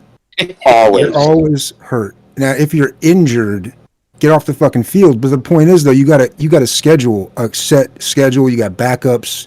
There's a set schedule. There's no Triller. There's no fucking marinating a game. It's like this. Just play, or get out. If you're injured, get the fuck out. But if you're hurt, that's you're always going to be hurt from the first day you get on the field. So exactly. The point is he had shoulder surgery. Something was off at the first fight, but all that aside, it is fucked up that he went forward with that fight. It's It's fucked up, but Well, if he pulled out and you say shoulder, I think he would have caught, and I think he had that much confidence that he could beat him. I think he saw the film on him. I think he studied him, and he thought he was basic enough that he could beat him almost one-handed if he just, won one or two rounds in the beginning. I think it was stupid. I agree with you. He should have stopped. Real quick. Yes, Tyson did say after the fight he was a man about it. He said He said everything that Chief just said. Now here's the fucking, the crutch of it though. Then his fucking promoter went on to fucking destroy Buster Douglas, almost bankrupt him. He fought that in court, held up his belt for almost 2 years. It was a horror show. Fucking, he instantly filed a lawsuit. Yeah, it was crazy. Mike Tyson got beat. That was a great. Tyson did a minute. That mouthpiece, all fucked up, trying to pick up that mouthpiece, and they're putting a frozen glove on his eye. Japanese hookers and coke didn't fucking make him get caught with that shot. Buster Douglas. Exactly. Yeah. Hey, you know what? Can I just say something real quick here? If I may, real quick, he didn't have any complaints after the Holyfield fight either fight. Well, no, excuse me, the first fight. It was his managers that came in and started saying headbutts and fouls and everything else. Tyson said, "It's been so long, I just want to shake your hand, champion." So I just want to put that to bed right there. All right, there you have it. After the fights, all these guys, it's pride. The pride is hurt, and some of them will cling to excuses, and some of them will get humbled by the experience and actually be as honest as possible. Shout out to High and Low Sports Centrum for his contribution with the super chat. He says, Teofimo Lopez defeated. Who defeats my defeated has to be erased. The takeover is in full effect. Yes, indeed. Listen, hey, Lopez. I didn't hear Tank Davis calling him out last night, or maybe he did. I didn't catch it, but everyone should be calling out Lopez because he is the champ right now officially. Shout out to Texas Bulldog for his contribution. He says, "Love y'all, but even Loma said Haney has the real belt." Well, listen, the belts. They can talk all they want. These fighters about belts. I don't pay attention to them, and I'm not really interested in who has the franchise belt, the IBF. Who did he beat? Who did he beat to win that? I can't remember. Who did he fight to win that belt? Didn't he beat a guy? He beat a guy over the internet, I think. Urkel775. I think that's his nickname on Warcraft or whatever. Listen, Suleiman 007 in a game of chess. Online so that's why they can say that. Loma can say that. Obviously, probably being disparaging to Teofimo, but I don't credit. I mean, so what? He gave him a franchise belt. You got to beat somebody to get something like that. That's just my opinion. That's the old school logical opinion, but it doesn't work out that way anymore, unfortunately. Let's go to Kevin. Kevin's calling back. Let's see what he has got to say. Kevin, are you there? Teofimo Lopez is acting like he's an established veteran. You know what he's acting like? He's acting like he won the lottery. He got the lottery win over Lomachenko, and now he's walking around demanding more money because he knows his time is coming. He knows he can't run forever, and he's trying to maximize until the inevitable happens. That's what it seems like. You see him driving around, Kevin, with their big Cadillacs? Now, I see him walking around, him and his dad, talking about money this, money that, and it's under my mother's name. To me, that seems like he knows that he's trying to maximize because he don't got much time. So he needs to. Hey, Kevin, Bob Arum gave you a good fight last night, right? Bob Arum gave you a good fight last night, didn't he? Bobby? Bob Arum gave you a damn good fight, did he not? Billy? All right, I think Kevin's. Yeah, it's pretty good. But Kevin, I gotta say though, I mean, I understand you're picking Lomachenko in the rematch, but I haven't forgotten, man. After the Lomachenko Lopez fight, you were pretty adamant that Lomachenko got robbed and blah blah blah. Have you rewatched the fight since then? I'm just curious to get your thoughts on that. Draw. I had a draw. Small heads. All right. Well, listen. That's Lopez. Go ahead. You know, Lopez has got one win. He's got one good win over a guy that's 3 weight classes smaller than him. And he's sitting there demanding all this money, this and that. He needs to get in there and give him his rematch against they do 3 weight classes smaller. Or he needs to go there and fight Haney. Okay, you got 2 options. After this mandatory, you got two options: Lomachenko or Haney. So those are the two options you're giving. Those are the two options you're giving him. That's the ultimatum. Take A or B. That's you got it. all the, you got all the. Otherwise, you're a coward. Otherwise, he's a coward. All right. Well, listen, Kevin. Good call. You sound a little angry, like you're on the warpath. But hey, listen. After last night's fights, I'm pumped up myself, man. I feel like I'm getting a workout in right now. So, Kevin, yeah. You better believe it. No, absolutely. You better believe it. I cannot disbelieve it. But anyway, listen, Kevin, thank you for your call. We got to move on. We'll catch you on the next one, right, man? You got it. There you go. That's what I was waiting Kevin's for. calm today, huh?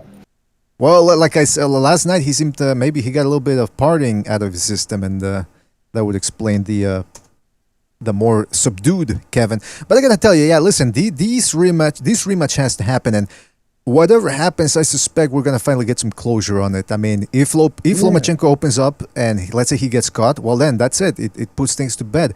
But if Lomachenko performs better than he did the first time, then maybe it validates the whole shoulder thing, right? So the rematch is the only logical thing to do here. It always was. Let's just see the best fight we can get, and that's Loma and Tio. He ain't going to know 140. He can make weight. If Brenner can make weight from 200 pounds down to fucking 47, listen, if it's in-house, don't worry about it. He'll make weight. You can do what you need to do. No problem. Speaking of in-house, after what Kevin said, the biggest fight is Tia and Loma. That's right, because or Haney over to the side. It ain't going to be Davis because Floyd's pretty much said everything's going to be in-house after this. He may have already addressed this. I don't know. But he's not only did I read it, I also saw it on Instagram where they asked Tank what was next. The camera shifted straight over and Floyd was standing against the wall. And his direct quote was, "Everything I read. Everything's going to be in-house. We're not going to make another company rich.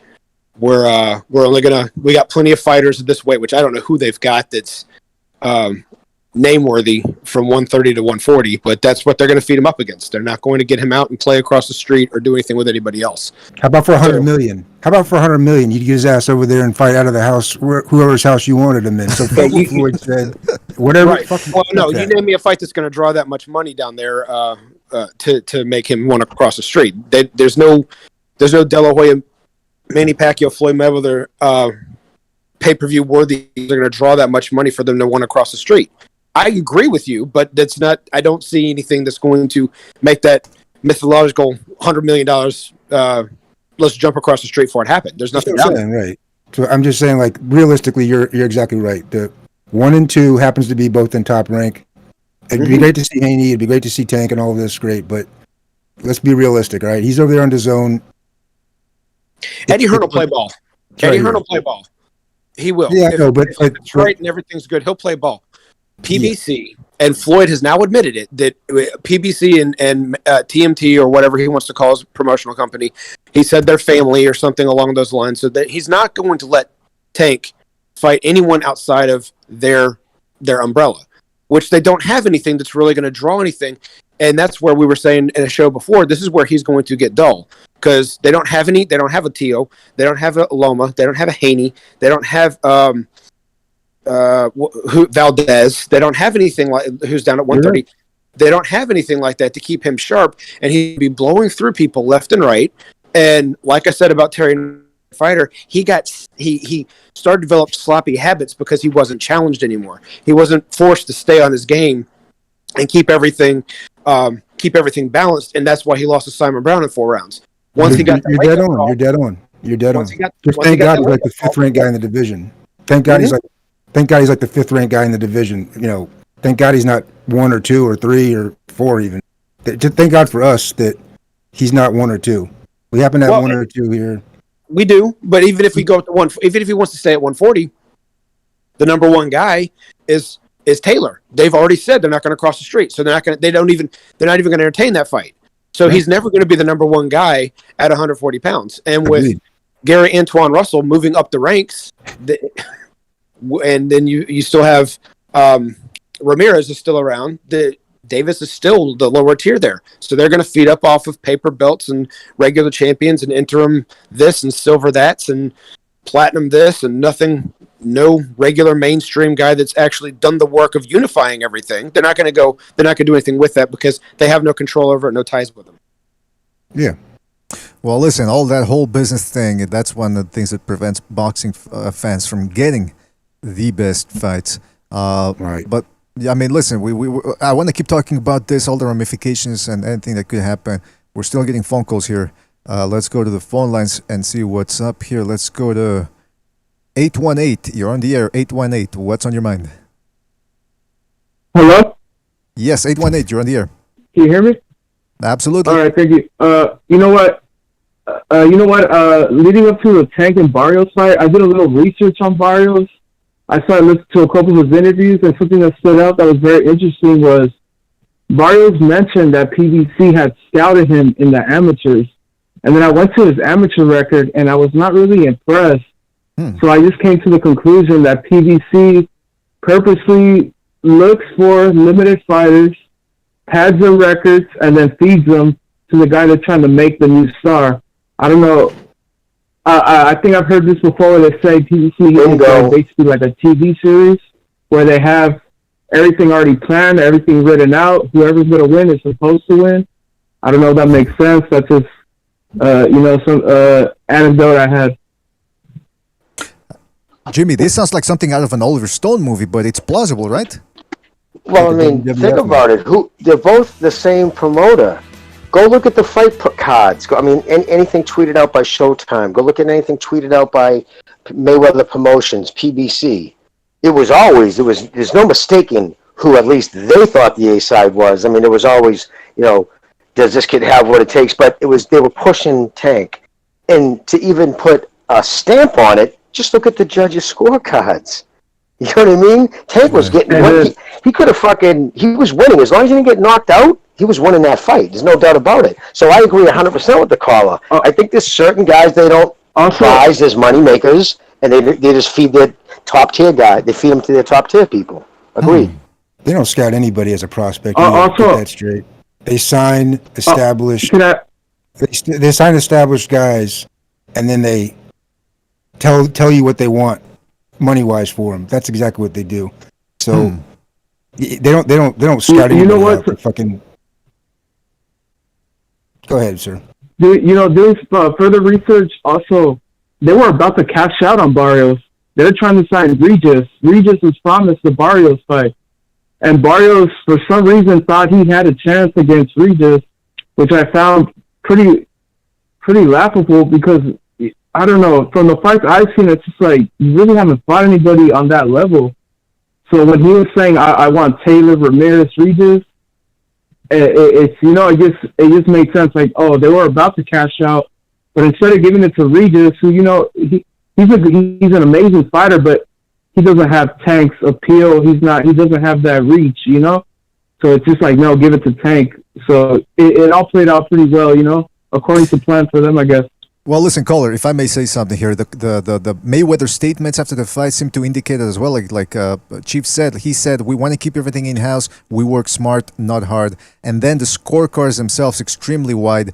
So I think the Oliver Stone angle here is not that far off from reality. And it's a very interesting point you raise. It's making me think now. It's making my spider senses tingle. But listen, caller, good points. We got to move on. Thank you for your call. We'll catch you on the next one. Yeah, no problem. Thank you, guys. I'm a new listener. We'll keep listening. Thank you.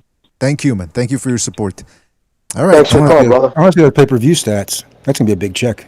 Oh, that's going to be like Jimmy predicted last night. He said they're probably going to go for 225,000 and then claim that between 2 and 225, I bet you they announced, even though I guarantee it didn't do half that. No. This is Mayweather's protege. He is the biggest seller south of 147. This man, he sold out 21,000 seats in Atlanta, which is not his hometown, mind you. And, wait a minute. I have a feeling we're going to get closer to 350,000 since they don't have to prove it anyway. Oh, wait a minute. That's a big statement right there, man. Real quick, man. Was that you or Bucho who tweeted to Ellaby? Ellaby tweeted out that another sellout, and then either you, whoever tweeted at the time, tweeted out the actual that said State Farm capacity. They put in their Google search, and it comes up 21,000. Oh, you kicked his dick in. That was not me, man. Leonard Ellerby. Let's go to 95. Hold on a second. What? Okay, 956. You're on the air. 956. What's on your mind? I was gonna say, have you all seen that new technique these fighters are learning to beat these Ukrainian southpaws that like to circle to the right? Yeah, and you're gonna see it. What AJ's gonna do to Usyk. AJ is doing this balloon technique, and I heard that technique is a very good technique to beat these Ukrainian fighters that like to move to the right. The balloon technique.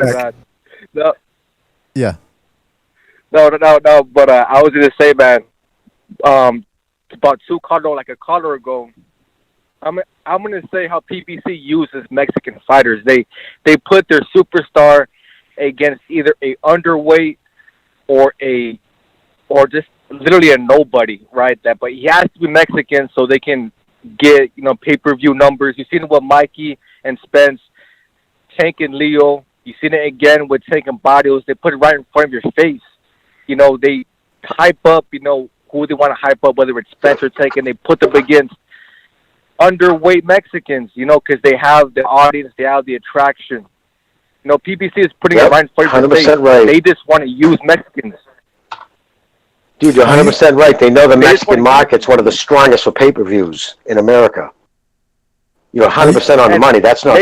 You're not even talking shit. And And Mayweather told him to do that. Because Mayweather was the first one to kind of exploit that. He's a smart business guy.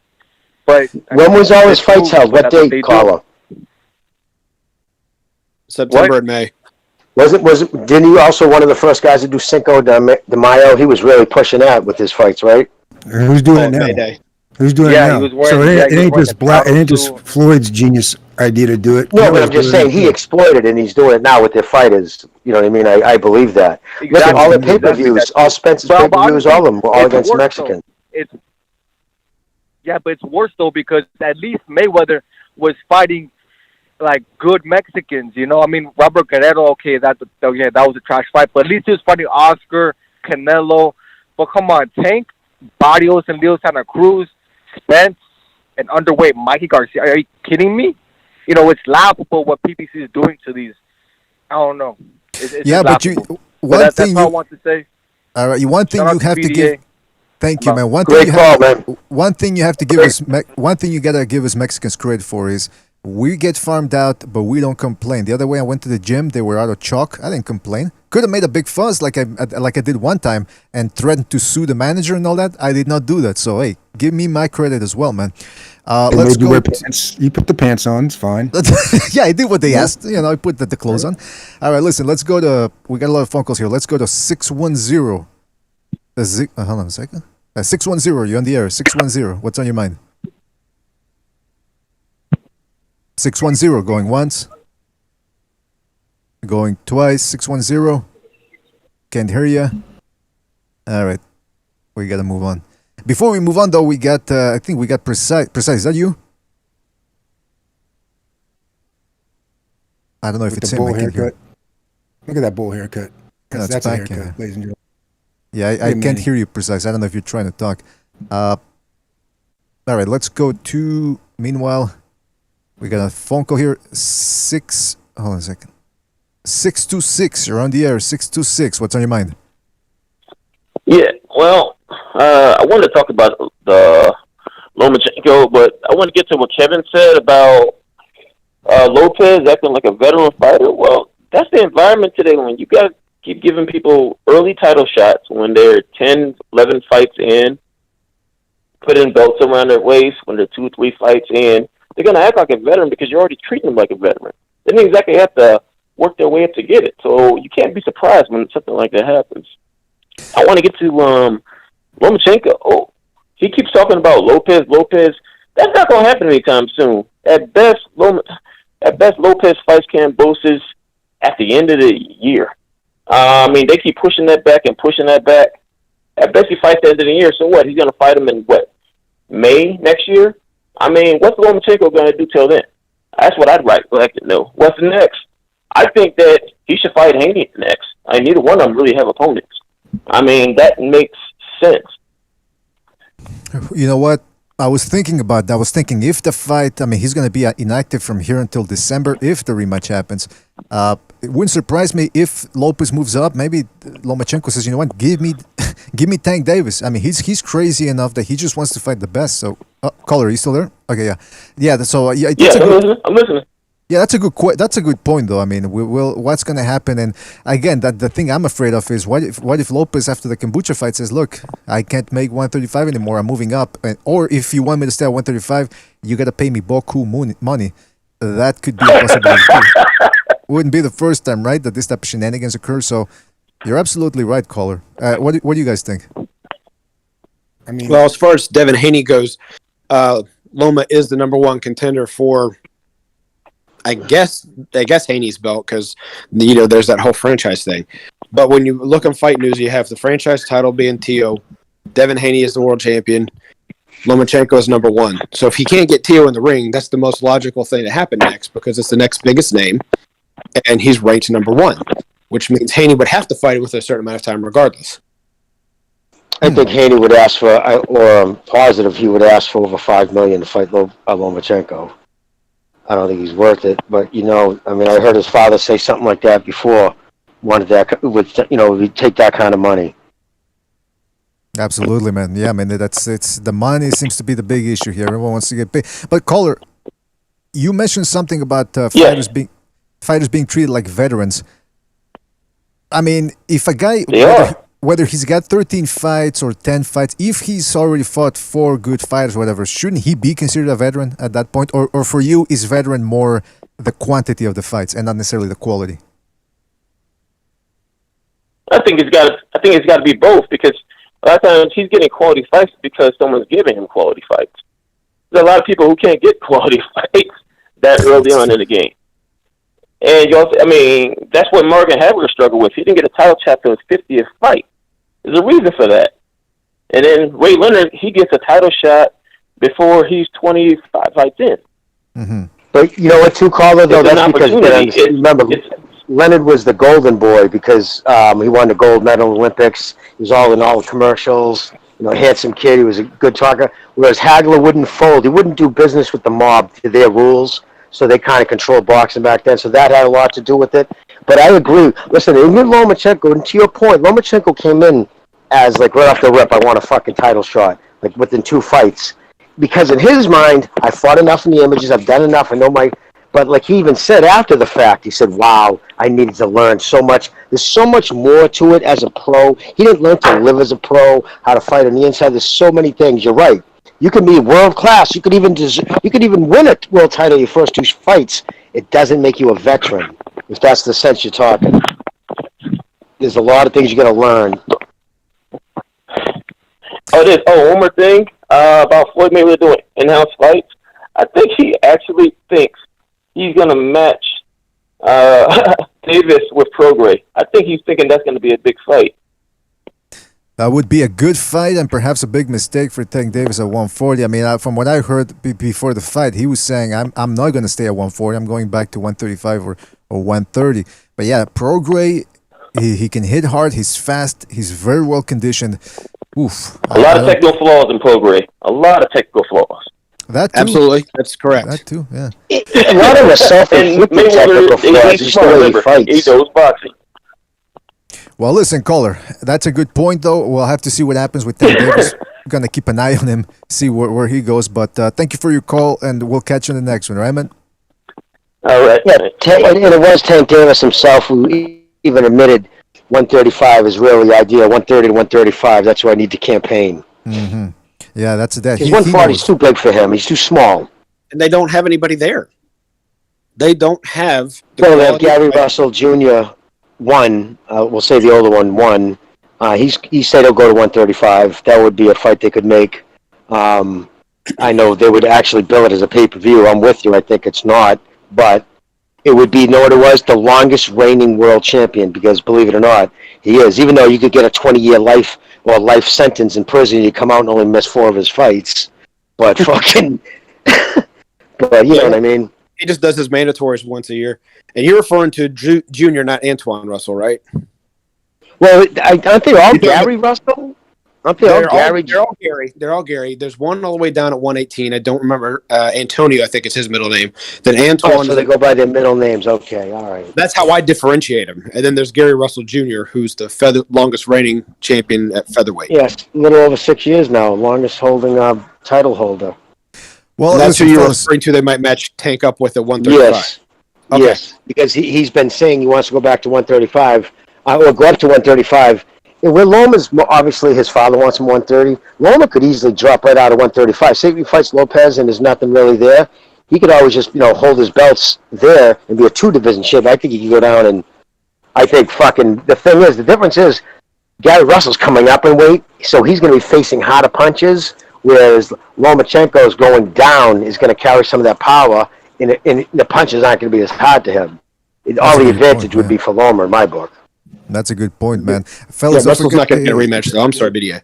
Don't worry about it, man. Don't forget to hit the like button. Just have to remind people, hit the like button. It really helps us out. And it takes 1 second. So go ahead and do that, please. Don't make me have to order you and boss you around, because I'll do that. Meanwhile, we got Precise jumping in. Precise, can you hear me? Precise? He jumped out. It's so frustrating sometimes, Discord, man. Hey, listen, it's better than Google Hangouts, man. Google Hangouts used to be shit back. Can you hear me at all? Yeah, now we can hear you. Yeah. Now we got you. Discord sucks, man. I'm sorry. It's better than fucking Google Hangouts, man. It's better than Google Hangouts, man. And I'm not going to use StreamYard. Yeah. Speaking of Loma's next fight, maybe he could take on the always dangerous Edis Tatley or the indestructible Komei. Maybe he could fight the guy that gave Kombucha all kinds of problems, Lee Selby.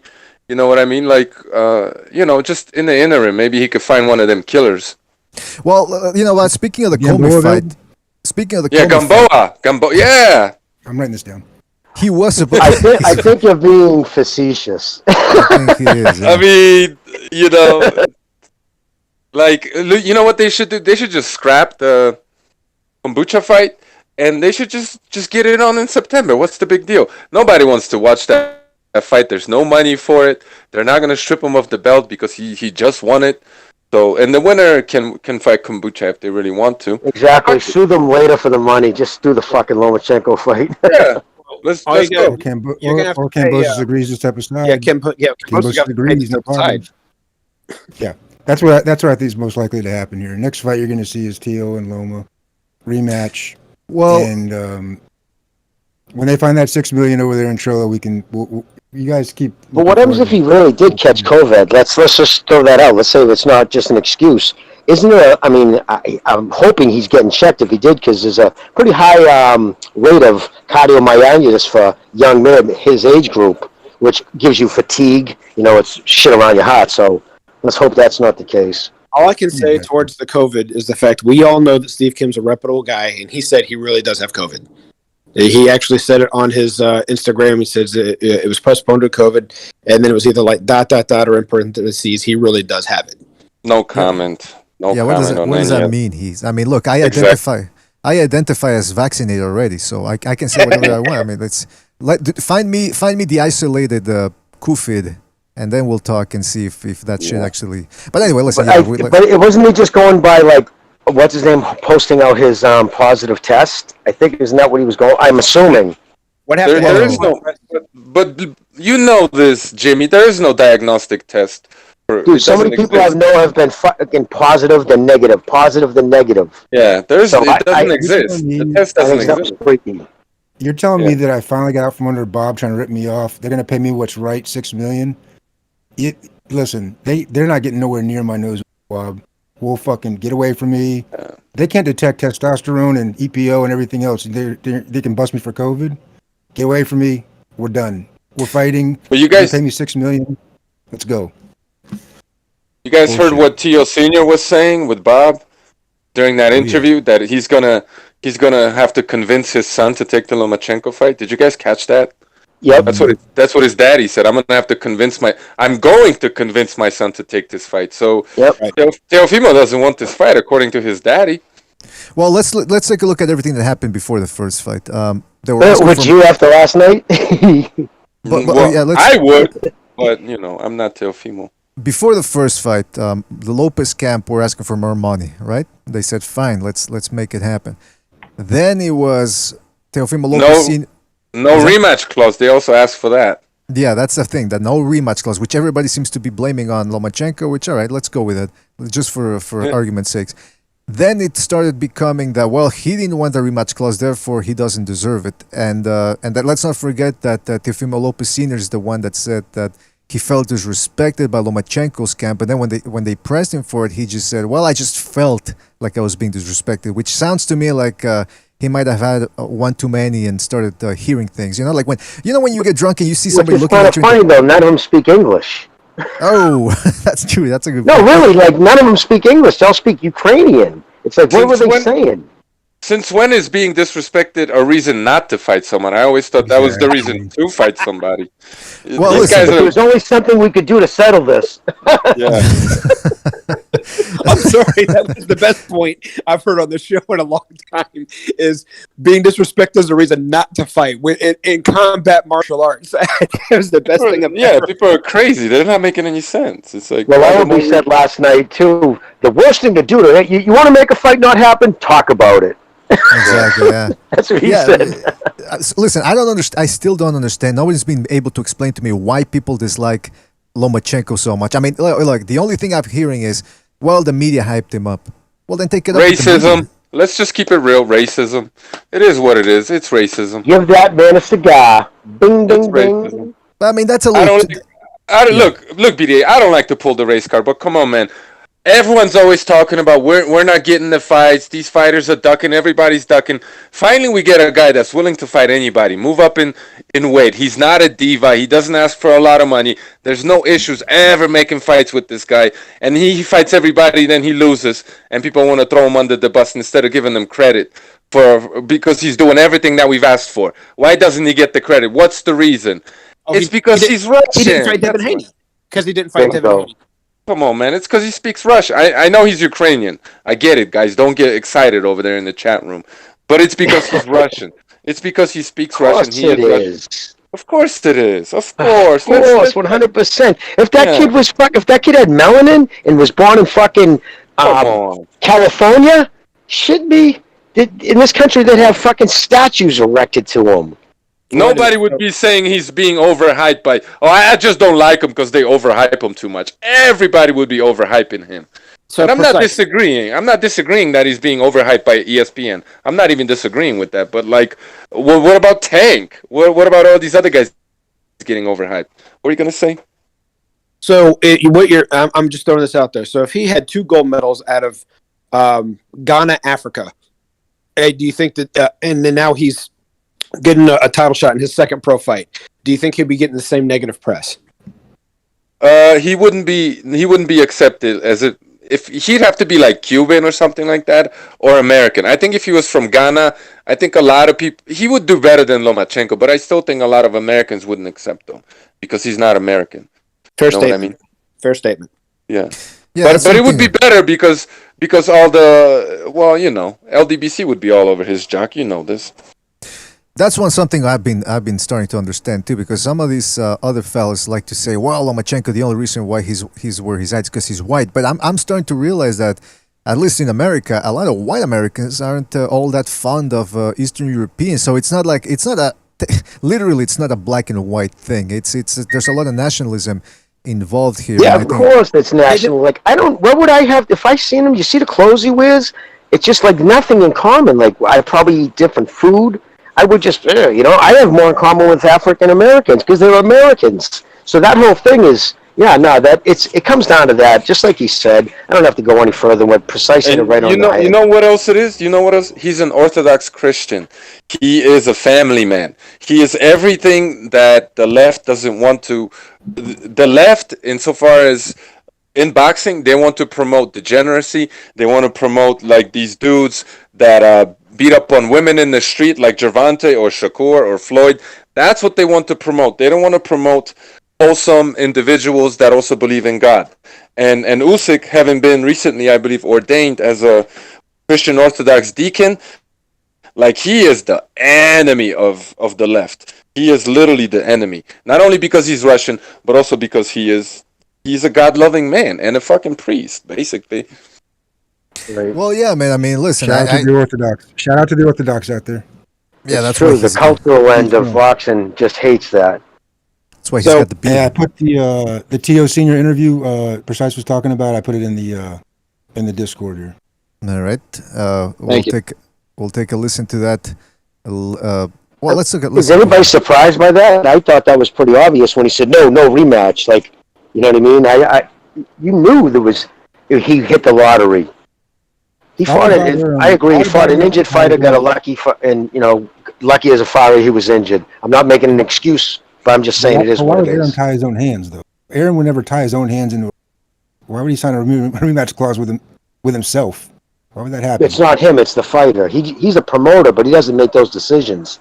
That comes down to the fighter. When even and his then, father. as the promoter, he was in the win-win situation. He's a 23-year-old that has a lot of upside, wins the fight, versus the guy he's been promoting for a while. If there's no rematch, he's still got both of them. And technically speaking, I think he's still going to get a cut of this Triller situation because he represents T.O., so he's still going to get a cut off of that. So there was no downside for him. So his hands weren't tied to begin with. As far as going back over to the whole Eastern European situation, look at the Klitschko's. Look how much crap they got from this country for years, dominating everything put in front. Vladimir Klitschko, for a prospect to contender to champion, had, with the exception of his loss to Ross Purity, had probably one of the best resumes you've ever seen in the history of boxing. You got your, oh God, I can't remember all these guys, anyone that was a prospect. Anyone that was later came along to get maybe even a vacant title shot or a USBA shot, who had a loss on the record, lost by knockout to Vladimir Klitschko. Everybody from that era, until he eventually lost to Corey Sanders and worked his way back up. But anybody that HBO was hyping up, from the guy that played George Foreman in the movie Ali, I can't remember his name right now, to Jamil McCline, every one of them that got a little bit of tout and a little bit of ranking and a little bit of something behind him, stepped in with Vladimir Klitschko, got knocked out. Hey, for a while, they were pushing that guy, that former football guy, who he ended up losing to Chris Arreola. I forget what the guy's name was, but he was a big, stout football dude, and that they were trying to hype him up as a big puncher. Calvin Brock, the boxing banker, another dude. None of these Americans took off, but hey, fucking Vladimir Klitschko and Vitaly, they were boring. That's you gotta admit that, and that's what they say. So if there was really some advantage of being white and white privilege, the Klitschko certainly didn't benefit from it. I can't support boring the fact that too high of a percentage of their fights ended by knockout. The setting up the knockout may have been boring, but the finishes were all highlight reels. But the build up to it, people that say that they were boring fighters, yet you're going to go 12 rounds knowing that Floyd's going to hold and put his forearm in someone's throat and grab behind the head, but you're going to say the Klitschko's are boring when they actually produce knockouts. You don't like the person before they stepped in the ring. Well, that's an interesting point, and that it brings us back to the Lomachenko thing. I've yet to hear any good arguments of people who root for Gervonta Davis or or Wilder, who these guys are not exemplary characters outside the ring. But Lomachenko, somehow he's the guy to hate, despite the fact that he doesn't bring any drama to the fights. He fights the best. He fights in a fairly entertaining fashion, as he showed last night. But somehow he's the guy to hate. Again, I'm starting to be very selective about who I talk to in my life. Because again, this is a public show and we try to get everybody on. But I start thinking, wait a minute, if this person likes this guy, but they hate the other guy for no reason, I gotta wonder what type of person you are outside the ring. I mean, outside in real life. And that's what sort of starting to scare me a little bit here in real life. BDA, the whole thing about boring or exciting, that's very much subjective, okay? Fair enough. But if we're going to have one certain demographic saying that Floyd Mayweather is not boring, they can't turn around and then say that Klitschko is.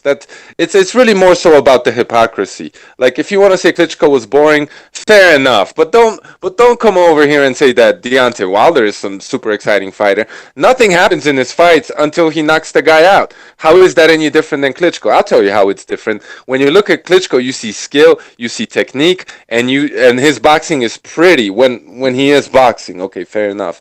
Deontay Wilder, there's nothing pretty about Deontay Wilder. It's ugly, it's cringeworthy, and the only bit of excitement is when he's landing and knocking you out. Everything up until that point fucking sucks. So boring is subjective, but just have some kind of a fucking standard that doesn't have to do with skin color. You know what I mean? Exactly. I Is like that you too for hard to every ask? day I talk to you. Is that too hard to ask? Like a little consistency. Come on, and that's why I try to stick to the boxing and what happens in the ring as much as possible. Because this whole outside the ring thing, you can get into a lot of trouble sometimes. Because that outside the ring thing could be subjective too. So I try to stick just to the boxing, and that way we don't get in any shenanigans. Speaking of shenanigans, let's see if we get any in the phone calls here. Let's go to hold on a second. 205. You're What's on on the air. your 205. What's on your mind, and what color are you? 205. Yeah, That what's on your matters. mind? You're on the air. Well, what's up, y'all? How you doing, man?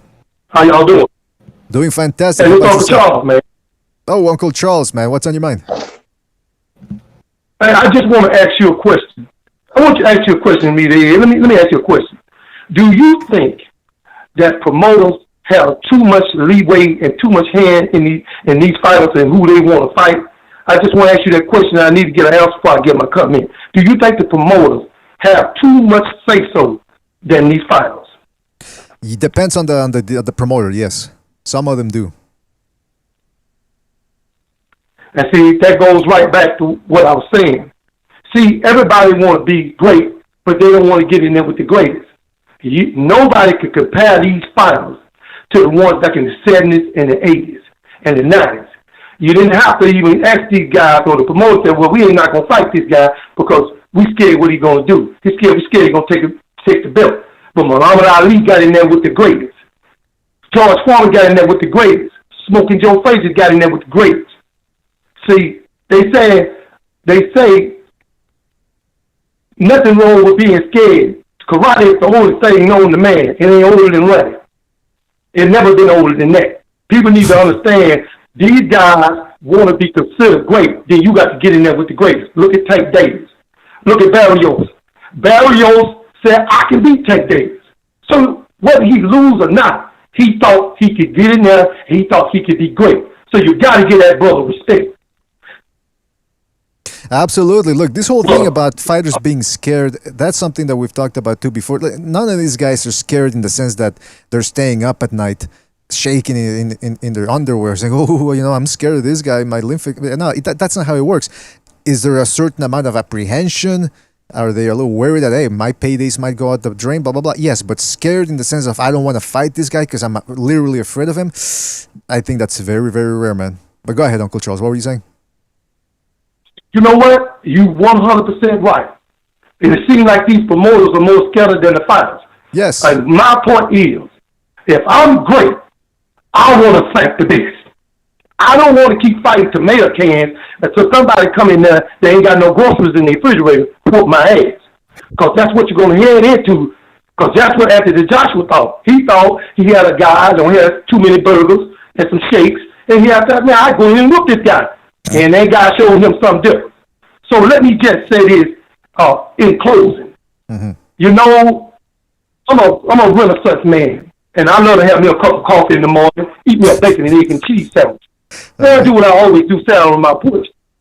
And man, I was just enjoying myself, and all of a sudden a damn squirrel jumped over the porch, and he looked dead at me. So I said, you want some of this sandwich, do you? And he rubbed his hands, rolled his eyes around his head, so I broke him off a piece. For 3 days, I didn't see that squirrel. And on Friday morning, I opened my damn door. It was 150 squirrels out there on my porch. See, everybody wanted some, but they didn't want to ask for it. And that's what I'm saying here today. You want to be great, you got to ask people. You got to tell folks you want to be great. And that's what you want to get your opinion. I can dig it.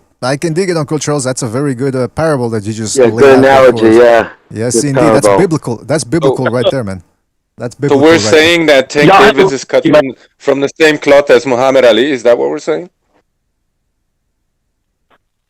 He was the thing is about Muhammad Ali, he didn't have to beg to fight anybody. He said, remember what he said in the ring? I am the greatest. In order to prove that, you got to get in there with other great fighters. That's right. You Well, know, listen, I did not see any great fighters on the PBC card last night.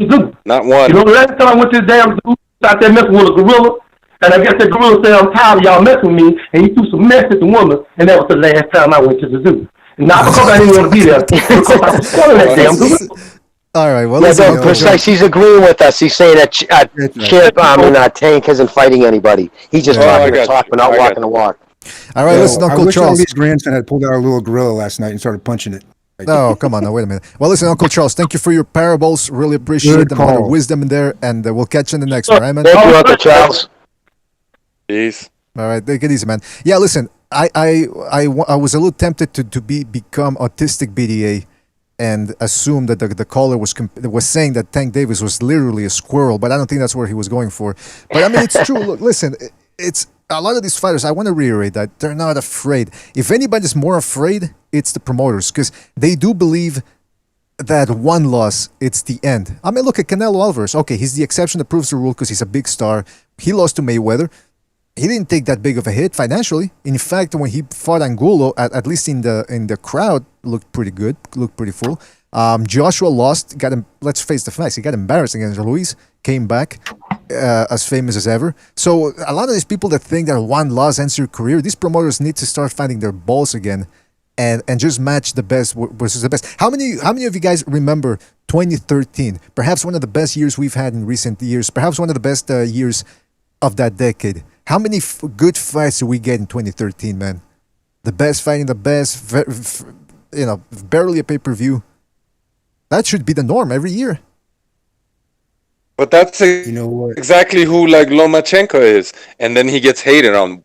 And I think it's also because he shows up all these other guys. All these other guys just talk, and they're not trying to fight each other. And Loma doesn't talk a whole bunch and wants to fight everybody. And I think there's a lot of insecure boys out there because people are pussified these days. Exactly, precise. And a guy that's assertive and confident and wants to fight everybody, and he's coming back from a loss. He should have retired. He got destroyed by Teofimo. People were writing him off saying he was going to lose to Nakatani. Because that's their mental state. Like if they take a loss in life, then they'll never be able to bounce back because they're from the fucking pussified Mayweather generation. So one last thing, when you get a guy that's confident and he wants to prove himself over and over again and come back from a loss, it intimidates these people. They cannot compute this shit. It's too difficult to comprehend. You know what I mean? Exactly. Well, you know what? Piggyback off that. Listen, the reason they hate Loma, look at Nakatani's fucking eye. That's why they fucking don't want to deal with Loma and blah blah blah blah. That's why. That's at the end of the day, they don't want to have Haney go in there looking like Nakatani's fucking face at the end of the fight. That's the issue. And I think a lot of fans hate him too. A lot of the insecure, a lot of the casuals, a lot of the ideologues is because remember in the beginning, man, the shit they said, Gary Russell was going to destroy him. Remember all those videos being made, all that narrative? Those people ended up looking like fucking donkeys. And Loma made them look like donkeys, fight after fight. And then the final one, the most hate I saw him get was when he fucking embarrassed Rigo and sent him home out of the sandbox. I want to say something. We're talking about taking a loss and coming back from a loss. You know, they always say like becoming a champion is always difficult, and then staying a champion is even more difficult. But also coming back from a loss, that's something that few boxers can do. Sometimes sometimes they lose and their careers go to shit. So give credit to Lomachenko for what he did. Coming back and then destroying a guy like Nakatami. And the biggest bottom feeders always spark out this sentence, but he lost to Salido. The minute they say that, dude, that's when I'm done with the conversation. I'm done. You notice that the way he lost to Salido was pretty similar to the way he lost to Lopez, because Salido came forward, tried to overwhelm Lomachenko with activity, a lot of body shots, and some shots that were lower than the upper body at least. But he essentially outworked in those early rounds. It was a little bit the same thing with Lopez. He was hitting a lot of elbow, a lot of gloves. I'm not saying he didn't deserve the win because he did outwork Lomachenko in those early rounds when Lomachenko wasn't throwing, but very similar. I didn't see him getting schooled, and I said that after the fight. Yeah. Well, BD, that's a good point that you just brought up. Think about it, because it goes, when he fought Salido, you could tell he was still in that mindset of like, holy fuck, is this dude allowed to do this? Because all he knew was amateur shit with the refs right on you. Point deductor, you can't do that. And Salido, being who he was, took full advantage of that. Now do you see the progression of him in 16, 17 pro fights? He doesn't let anybody clinch him. When that fucking Japanese poor kid trying to clinch him, he's punching him in the face, pulling his elbows out violently, spinning him. Yeah, he's become that dude. Like, you're not You're not gonna. So now, imagine if that fucking version had fought Salido, he would have destroyed him. He learned from Salido. He did, but not just what the haters think. Another one that wouldn't give him the rematch, right? You understand? So look, that's a good point. Nakatani and Salido fight very similar, right? Nakatani, that headbutt happens. All right, let's just say it was accidental. It wasn't. I know it wasn't. I hear you, precise. We talked about that, but let's just say it's a clash of heads. All right, for the rest of the entire fight, Nakatani was trying to reopen it, rubbing him with his fucking head, low blows, clinching. Which clinching I'm not gonna. But he was dirty as fuck. In the Salido fight, Loma's backing up, looking at Lawrence Cole with his fucking looking at Junior over there, like he's tapping on his thigh like that's a low blow. Lawrence Cole said, "Keep fighting." Lomachenko fought through it against the guy who blew weight. Salido came in what? What did he come in at? He blew 147 he came in a goddamn weight. Who Salido that night? Yeah, he came in. He came in like fucking. Yeah, he came in overweight by 3 pounds. I'm gonna overcome. But by fight night, he was close to welterweight and Loma. Correct. So I'm gonna overcome this, right? He damn near did. He damn near got to him in that 12th round. He tried to knock him out. It was close. But let's run it back. At least Salido admitted I wouldn't beat him again. He knows that. He knew it by the end of the fight. And if that fight went 15 rounds, the reason I'm a big proponent of that, I hate that they dropped it to 12. Does anybody think he wouldn't have taken Salido out if that was a 15-rounder? But I mean, what if when it comes to that is what would have Chavez Taylor been like? There would have been controversy. But he took a loss and he took a lesson from it.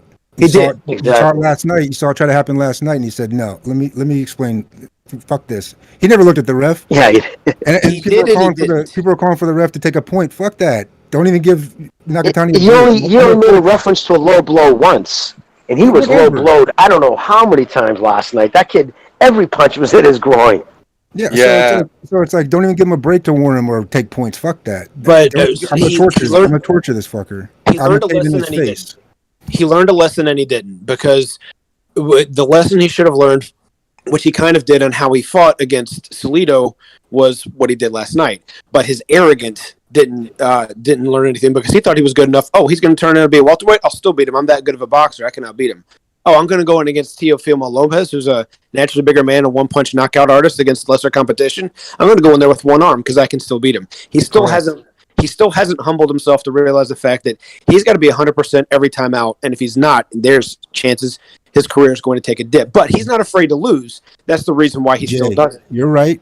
A fighter's got to have that mentality. If it's possible but to get. But I think if he loses some of that, though, I think that's part of his edge. I think he's so confident in his business, his abilities. Listen, there is no doubt. You must be able to go forward. Now, your management, your father, your manager, they're the ones that need to hold you back. They're supposed to put the doubt, exactly. Right? That's the stopping the fight. Let me get killed in the ring. All right, Deontay, we got it. But you can't blame him for that. That's the way you got to be. And the trainer's job or the manager's job is to manage you, right? But you can't have a guy. Would you rather have a guy who's timid and fucking careful and my O, and then the trainer trying to push him and beg him? No, fuck him. If Tank doesn't want to come over and fight out of the house, then let him fucking stay in the house. Then, like, how many times are you gonna beg this fucking guy to leave the house? Then keep him in the house, Floyd. You and fucking Tank stay over there. I think that comment was made on purpose because they knew that they were fighting on the same night as Loma, and that was the fight to make at 130 at one point in time. And for all the people that say that Loma was trying to duck him back then, weren't paying attention to the fact that Floyd's exact words were, "They have to hurry with him because he's old. We can take our time. We don't need to rush that fight." He didn't straight up say, "We don't want it." He didn't straight up say, "We're not going to take it." He didn't say, "We're going to duck him." But he made every excuse except for, we want this 2-3 fights down the road, maybe another year. Floyd was talking like 5 years down the road. Yeah, they Look, if Lomachenko Tank happens, if they sign that fight, Loma's gonna be a 4-1 favorite, man. This Tank, I don't give him much of a chance in the fight with Lomachenko, and I think everybody knows this. People who say otherwise don't know shit about boxing or are just caping for Tank. That kind of guy for Lomachenko he's fucking tailor-made. Loma's gonna make that dude's head spin so fucking fast. He won't even know what the fuck hit him. Short arms, 5'4". Yeah, no, that I don't think he was much of a chance. Rounds, man. Tank doesn't go 12 rounds. Yeah, that fight ain't gonna happen. That fight ain't gonna happen. I'd No love to way. talk about. Happens. You know me. No I'd love way. to talk about it, but everything's Christ, gonna. that's what. He's a fucking muffin. Sorry. Everything's gonna be kept in house. The recipes, the sales, everything. It's all a vertical operation over there at the PBC. I wanted to say something about the Lomachenko Lopez rematch because I mean we were talking about Lomachenko being dirty or headbutting and all that. Look, it happened in the Lopez fight too. Lopez was clinching a lot once Lomachenko turned it on. If somebody's clinching you, the ref's not taking points away. You gotta do something to make the guy stop clinching you. Because let's face the facts, clinching is illegal. I know some people like to get down to the nitty gritty and say, "Well, the Marcus of Queensberry rules say wrestling." Well, listen, if I grab you by the arms, that's what the court told me. I grabbed a lady. They called it wrestling. That's assault. You cannot do that. You can't grab somebody by the arms. That's and then say, "Well, that's clinching. That's wrestling." So I just Teofimo was grabbing the hold of him. He was pushing him off. He was using his elbows. He was low blowing Lomachenko, and Lomachenko came back with a couple of headbutts. Props to him. He should have done it earlier.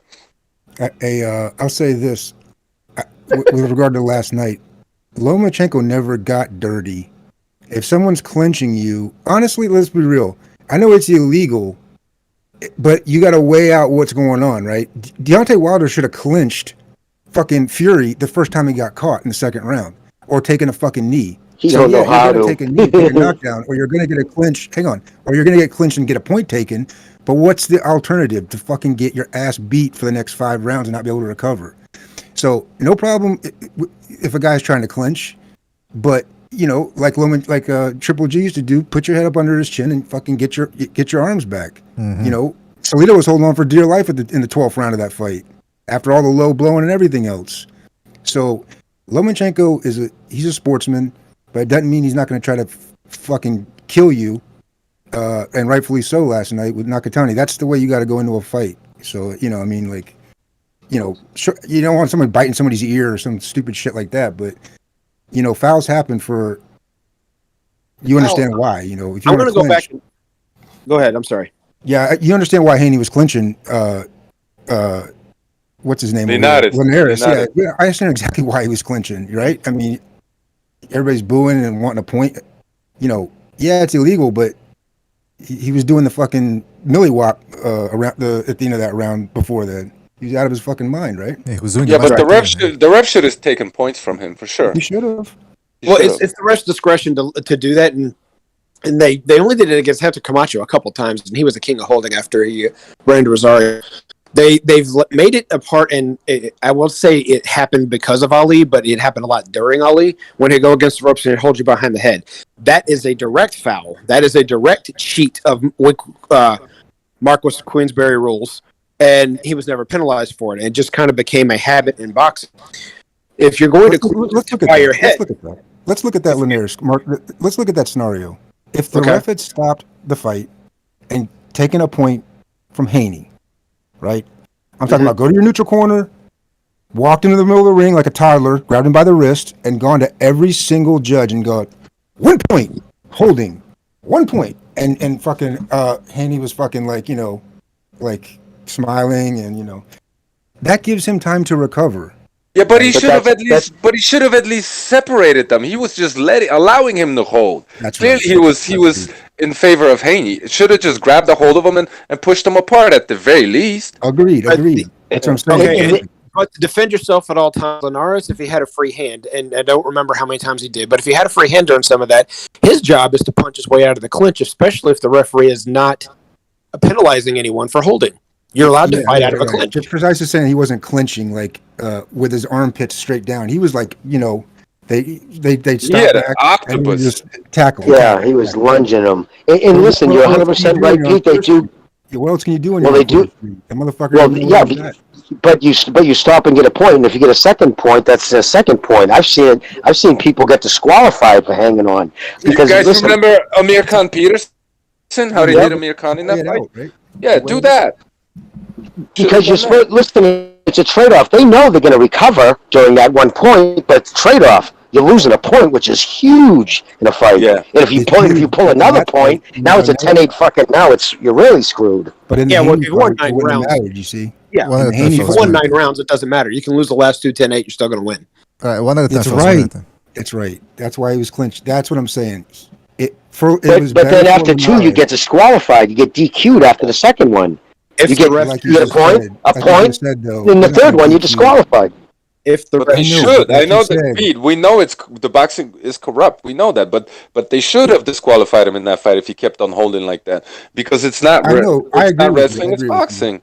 And he completely took away from Linares. How is he supposed to win? He had a kid on Queer Street, so he knock him out. How can he knock him out? The kid's literally tackling him. He should have had a point. If he did it again, another. No, I know you agree, and I'm just saying. And that if he did it again, so because going by, like, if we use the thing where he was so far ahead, what does it matter? Well, that's the, you know what I mean. I don't personally think I had him that far ahead, but as far as some people, but still, Linares. He was taking away Linares' opportunity to knock him out. So he should have had the points taken away, and if he did it again, DQ'd. We're all three of us on the same page. What I'm saying about it is Precise mentioned, like, you know, the ref's trying to, he's not trying to hurt Haney, right? He's on Haney's side, right? My point is, like, it's a double-edged sword, right? If you step back and look back, Linares, the points taken away, when I say it wouldn't have mattered, I don't mean it like objectively. I mean it like in that fucking fight, those points weren't going to matter, and they weren't going to DQ him under any circumstance. They wouldn't even break him. They wouldn't even fucking warn him.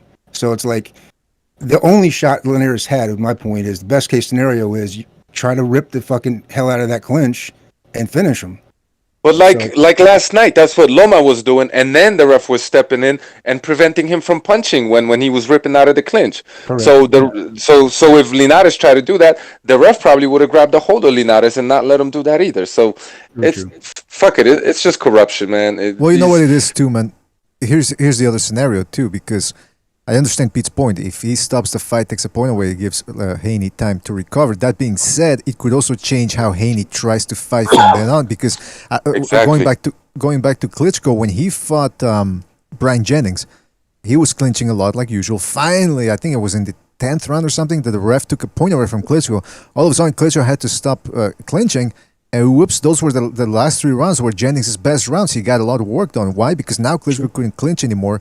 And that was one weapon taken out of his toolbox. So, I mean, you just never know. And look, clinching, it's part of the game, I suppose.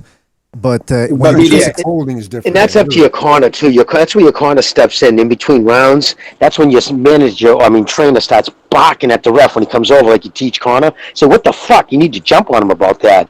Stop the fucking clinching. If you pound it into the ref enough, he knows that's been recorded. He knows the commission's hearing it. So, yeah, these corners don't get on the refs. Remember Lou Duver and those guys? They would be screaming at the fucking referees. Oh, yeah. But these days, you complain about the officiating or whatever, they're going to punish you even more. Lomachenko going into the Teofimo fight, they said, we don't want a New York judge. They gave him Julie Letterman. What was her scorecard? 119, 109. Like, they get right back at you. So it's a double-edged sword. Like, yeah, I get what you're saying, Jimmy, and I agree they should complain. But if you do, then they're going to fuck you over that much more. It's that bad. Yeah, Loma learned that lesson. Yeah, I agree. Look at the ref. He looked at me and everyone's cold staring at you like you don't fucking know what you're talking about. So, you know, he learned his lesson, and he didn't even look at the ref last night. The thing about Nakatani was it was from the second round on. My point is, since that butt, Nakatani wasn't clinching. When I say dirty, I mean, if he had fucking gotten DQ'd before the 4th round, it would have been a no contest. You know what I'm saying? Like, it was infuriating to me. You know, the guy was it was desperation, but goddamn, man, you know, in a certain way, you don't want the ref to warn or take points from Nakatani, because if he had 3 warnings, 3-point deductions, and a DQ, you know, this fucking guy was trying to open that cut up so wide that the fight couldn't go on. You know? Yeah. Hey, so, like, not to steal your thunder or anything like that, but I was thinking about something. Maybe you want to talk a little bit more about boxing. What happened? Because, like, check this out. The common perception is that Loma doesn't hit that hard, right? Okay, fair enough. And Teofimo has crushing power. Yeah, whatever. So why was it that Teofimo wasn't able to even hurt Nakatani, who fought the same way, by the way? fought the same. He wasn't really in survival mode against Teofimo. He was throwing a lot of punches. Right. Why wasn't Teofimo able to even knock him down? Definitely wasn't able to stop him. Wasn't really able to even hurt him. And then Loma would land like he didn't land that many punches, but what he did land was very clean. Why was it that Loma's punches had so much more effect on Nakatani, where I'm supposed to believe that Teofimo's the bigger puncher? What happened there? Can I touch on that for a second? I agree with you. I think that's a bullshit. I think that Teofimo, the one-shot power, and definitely it's bullshit that Lomachenko ain't got power. But I think what makes Lomachenko's power even that much more nefarious is because you don't even see the punch coming, and that always sucks. You know what I mean? Like, he hides it behind movement. He hides it, or you hit you don't expect it from a different angle, and you're just not expecting it, and that mentally not expecting it and getting clipped, it just does more to you. So it helps his power. What I've seen of I'm sorry, BDA, go ahead. Just real quick, because I mentioned that when we were over at the Thunderdome's precise. Lomachenko fights coming forward. He can do that. And Nakatani, that's why I asked the question, can Nakatani fight going backward? And you saw that once Lomachenko was backing him up, there was one counterpunch here and there, but that was it. I mean, he couldn't. But he fought really well. But BDA, to your point, he fought really well going backwards against Teofimo. Is it because Teofimo can't fight coming forward? Yes. That's my opinion, and I'm exaggerating. He can. He's just not very good at it. That's He's what I wanted much to more get at, one-dimensional compared to Lomachenko. Yeah, because look, he just doesn't offer as much. People say, well, Lomachenko was on the survival mode in the first rounds against Lopez. But if you're as good as people claim Lopez is and that he's this big puncher and everything, you're supposed to chase a guy down and beat him up. He couldn't do that. Now, again, that's because you got to give Lomachenko credit. The way he tucks his chin in and puts his hands up, barely anything got through. But that's what I'm trying to get at here is Lopez, and we even talked about this before the actual fight. Lopez is not great at hunting you down. He's a boxer, puncher, counter puncher. He excels when guys jump at him, which is why he had success against Lomachenko in the last round. Once Lomachenko had spent a couple of bullets himself and was trying to desperately to get the knockout in there, he got caught himself. So yeah, Lopez against Nakatani and against Lomachenko, he showed he's not the type of guy he's no Golovkin in there. Let's just put it that way. He's not a guy that's going to hunt you down. You're right, and that first fight, the only fight with Teo and Loma. Now, let's look at it. Now, he's going to circle the fucking ropes. I'm going to exaggerate just a tad, but he's going to circle the ropes for 7 fucking rounds in the wrong direction. What kind of power do you have to have? You don't have to walk anybody out or cut off the ring. If you land one punch and he's not throwing anything back, then you win those rounds, right?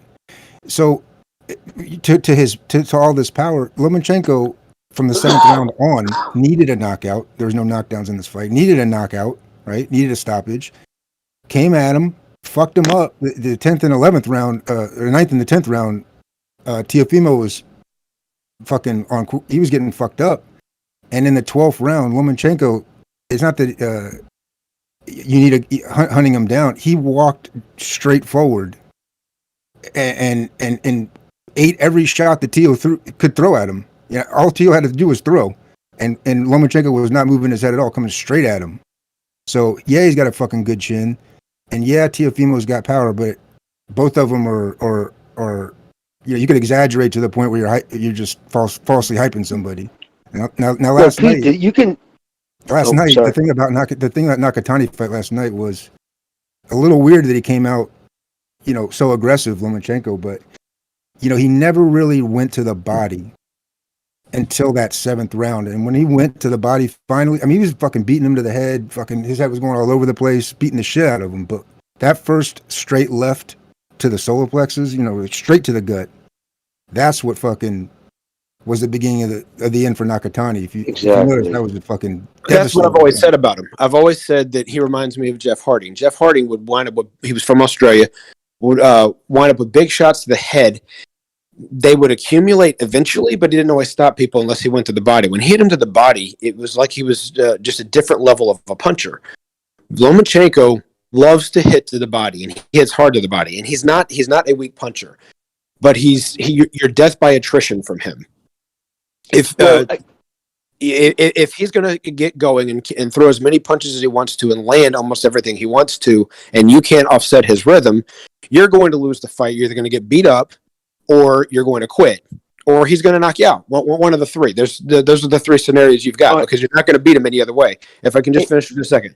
When it comes down to head clashes, when you have a lefty and a righty, especially if a height difference that much, even if there was an intentional headbutt there, then they're still going to happen.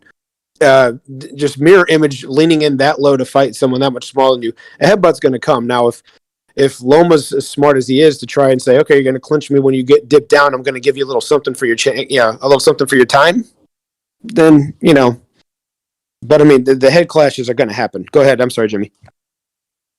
Oh no, my thing was check. I was actually yelling. I was saying, "Can you guys hear me?" I just hung up and called back. I couldn't hear you, so that's good for you. It was just checking it out. If you guys were still talking about Lomachenko and his power, is that what you guys? Okay, all right. Well, that's the last thing I heard. I wanted to say to make a point. Listen, when everybody's coming up right to the pros, you take the normal thing. You fight 20. All right, let's be honest, bums, right? Or just fucking walk through no hopers. So everybody usually has a pretty high KO ratio. We always say it. Everybody's power seems to dissipate, like Spence, right? All of a sudden, he's not knocking people out anymore. Think about it. Lomachenko's power, his ratio is still, isn't it in the 60s, if I'm not mistaken, maybe even higher, or somewhere around there. 70 right now. Think about it, right, brother? That's from fighting top-end people right away. He never had that chance to padded that number. It was never padded with a bunch of no-hopers. Mm-hmm. So think about how legitimate his power is. He's got 70% against elite guys, whereas Spence, I think he's running around 20%. When's the last time he stopped anybody? Yep. He's got a mean streak, man. He wants to beat people up in there. He's not looking to pot shot and go the distance. Loma's power is real, and the difference between he and Teofimo is that Loma's power carries late because he's got excellent stamina and he doesn't put everything on his punches early, and then he gets stronger as the fight goes on, as you weaken. So his opponents weaken and he gets stronger. That's how he gets his stoppages. The guy's a knockout artist, man. I've been saying it forever. I'm gonna keep saying it. Teofimo, if they get in the ring again, there's a real good chance he stops Teofimo, and if he does, people are gonna be shocked. Well, I want to point something about that because one of the performances or the opponents that people like to ride Lomachenko over was Krolla. But Krolla fought Linares twice. And he also fought another dude from Latin America, I think Barroso or something. He was a big puncher. None of those guys did to Krolla what Lomachenko did. And it just goes to show you, too, it's not just power, but it's the way you set that power up. Now, the one thing that does intrigued me a little bit here was before the fight, the Lomachenko-Lopez fight, I was saying that one of the keys to victory for Lopez was to make Lomachenko jump to him. Because if you remember, the moment he hurt Lomachenko was when Lomachenko was jumping towards him and he got caught with two left hands, one to the body and then some sort of uppercut, I believe, to the upstairs. So that's what Lopez's best shot is. Now, I was thinking, what if Lomachenko says, you know what, you come to me, motherfucker, but this time counters, because in the first fight he wasn't countering. The only time he countered was in the second round with those left hands, and I gotta wonder. Okay, we're talking about the shoulder, the right shoulder, hurt, but what about the left? Why didn't he continue countering with the left? Because it seemed to have worked in the second round. You guys heard anything about? Because I think Teofimo made an adjustment on the left. He did make a little bit of adjustment on where he was coming to get not as caught with his left, but I think it's a totally different fight with the when he has both fucking hands, and I agree with Precise. I believe he is a true, he's got true power like that. And actually, who actually said that too? About 6 months after they fought was Walters in an interview. He said he was shocked. A lot of people say that after they fight him. They're surprised how much more power he had. Yeah. They weren't thinking that. But about the Lopez fight and the slow start from Loma, in my opinion, you got to give Teofimo credit because he did the right thing. He was throwing long shots. Like, he might not have very long arms, but he lunges into his punches and he extends them well. And it did surprise Loma. It gave him something to think about. And on top of that, he was injured. So let's say that first fight, Loma is not injured. It's still going to look the way it looked for the first couple of rounds, but Loma is going to start up quicker. Okay, and I think it was a perfect storm for Teofimo. You know what I mean? Everything accumulated. So I do give him credit because he did a lot of things correct technically. But at the same time, the reason why Loma wasn't able to adjust as quickly is because he was compromised. And in my opinion, the and we say this a lot, but the second fight, if it is to happen, that's round 13. Loma will have downloaded all this information already. He's going to start a lot quicker. It's going to be up to Lopez to adjust and do something differently, because if he comes out thinking that he can do the same thing he did in the first fight, he's going to be in for a surprise, because Loma will only need another round and a half to remind himself to feel the speed, the distance, and all this other stuff that he already knows Teofimo can do. And if he does the same thing over again, it's not. Man, that sixth round or seventh round where Loma started, that's going to be the third round. Teofimo's not going to go the distance, in my opinion, unless he makes major adjustments. Yeah, that's the bizarre thing, is that people have completely overlooked the middle rounds. Everyone talks about Lomachenko not doing shit, getting his ass whooped in the early rounds, blah, blah, blah. But when Loma turned it on, how come Lopez couldn't do what Loma did to him in the early rounds, which was to shut him down, not let much get through? He was getting his head snapped back. So that's the thing that that worries me for Lopez, which is he's gonna have to do something to get Lomachenko's respect once Loma turns it on. So there lies the intrigue in the rematch. And by the way, can we also stop? Let's stop with because ESPN was pissing me off last night with that computer. He's downloading the information. He's got that hard drive going at full speed. He's got RAM. Shut up! I don't want to hear about the computer anymore. You know who started that? Floyd Mayweather. That's when they started. I forget which fight it was, but it was. That's the first time I heard it, when they started talking about Mayweather and the computer and how he's downloading information. I don't want to hear it. Stop it. We're not machines.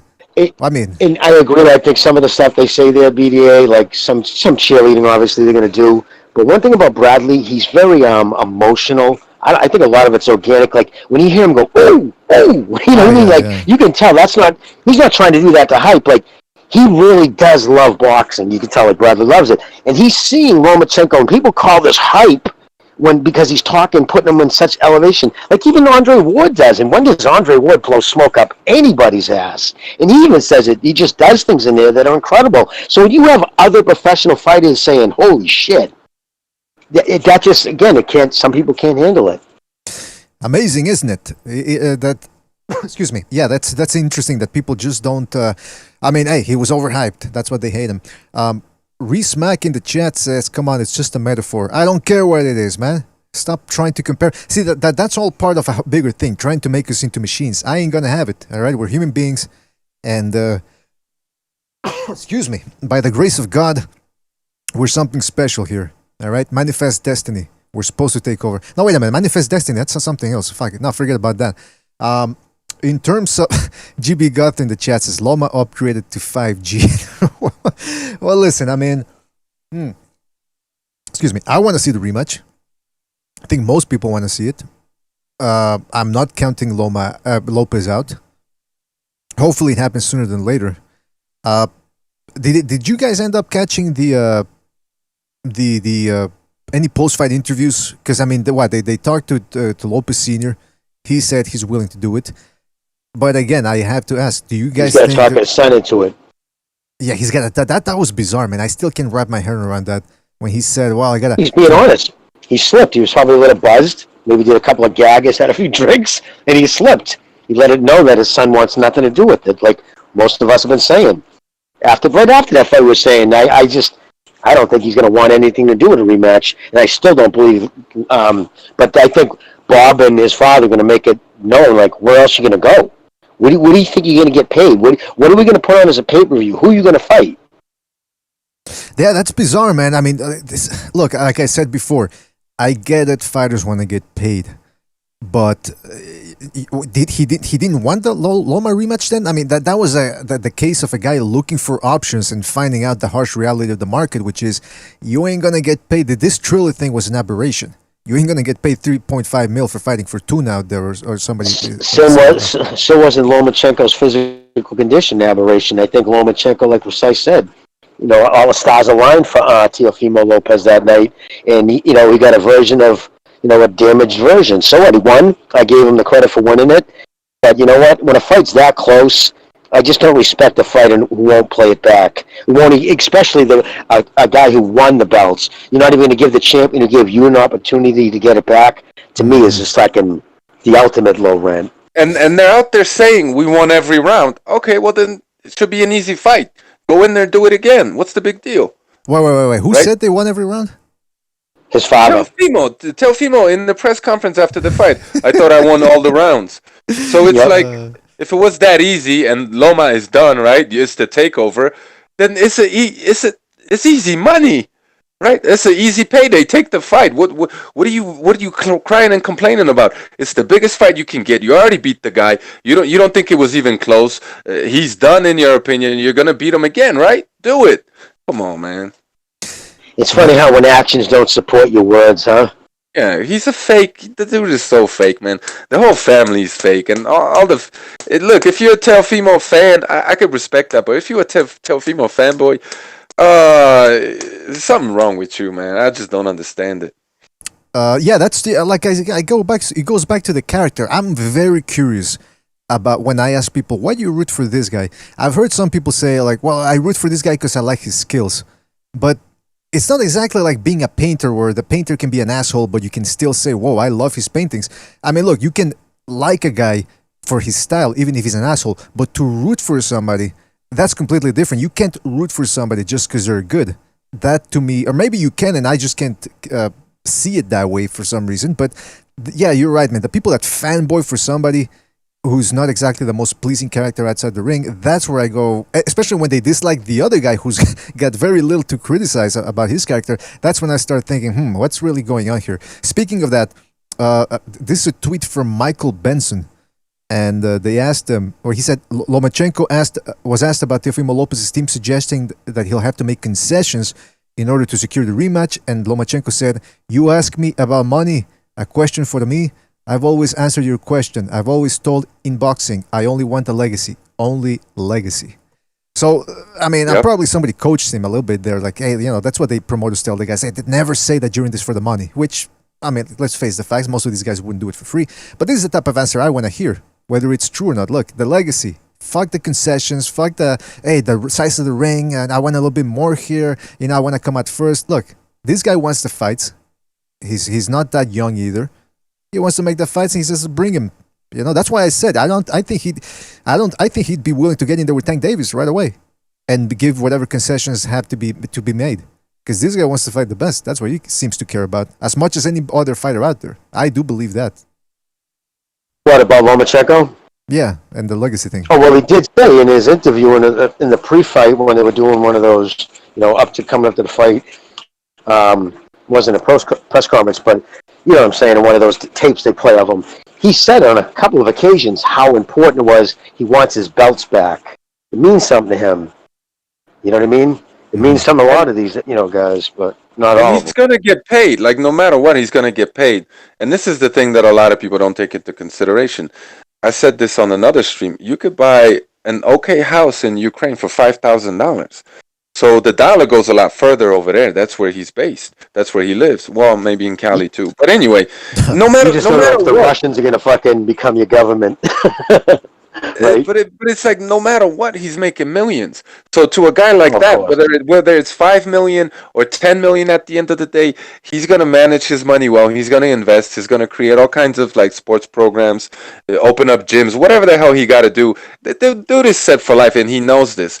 And that's why obviously money is important. Don't get me wrong.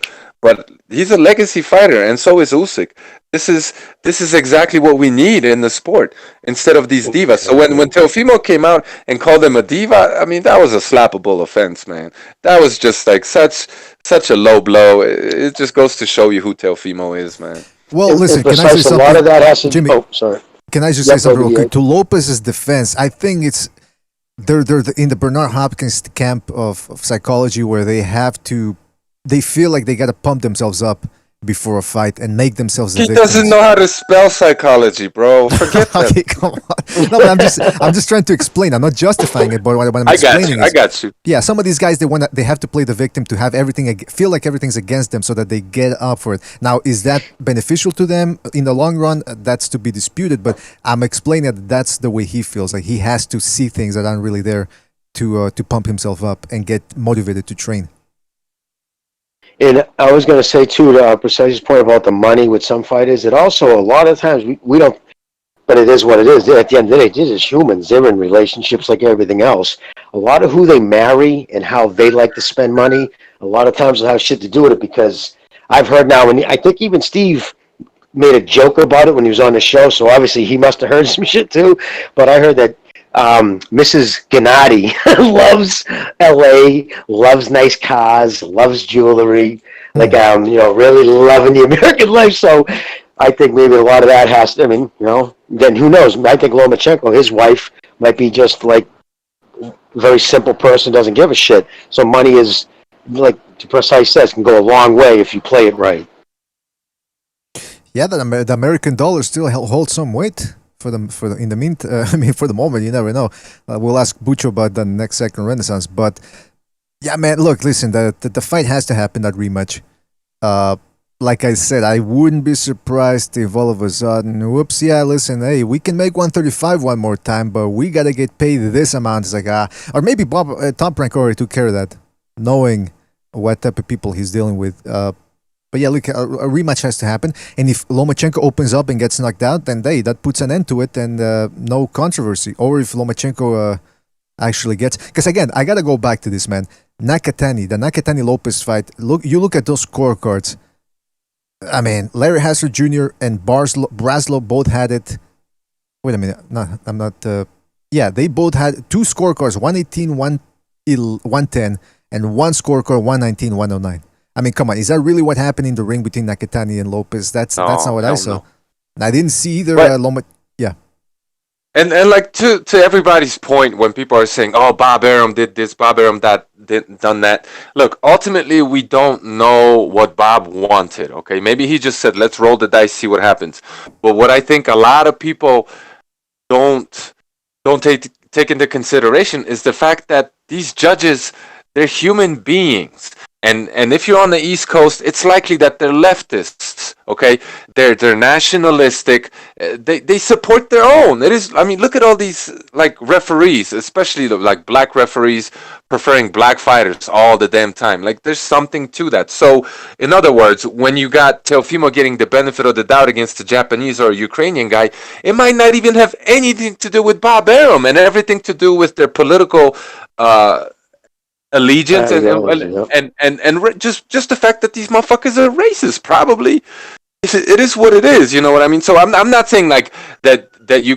I'm not trying to absolve Bob, but what I'm saying, there's more to it than what meets the eye. Probably. Well, Precise. Did you hear? Because you mentioned referees. I don't know. Did you hear what the female black referee from Washington D.C. Her name's Wendy Rue. Okay. Did you hear what she said? She tweeted. Oh my God, dude! She tweeted out her top 5 must-see all-time great boxers in history. Muhammad Ali, blah blah blah, Tank Davis. He starts laughing. That's exactly what I did.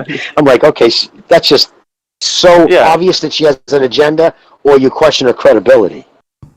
Completely unprofessional. You shouldn't contribute anything like that. You could have your own personal opinions, but to put that out there like that, it just goes to show that these people don't know how to conduct themselves. And if they don't even know how to conduct themselves on Twitter, you best believe that same bias is going to carry over into the ring. Now, how could she ever referee one of his fights now? Hasn't she just negated?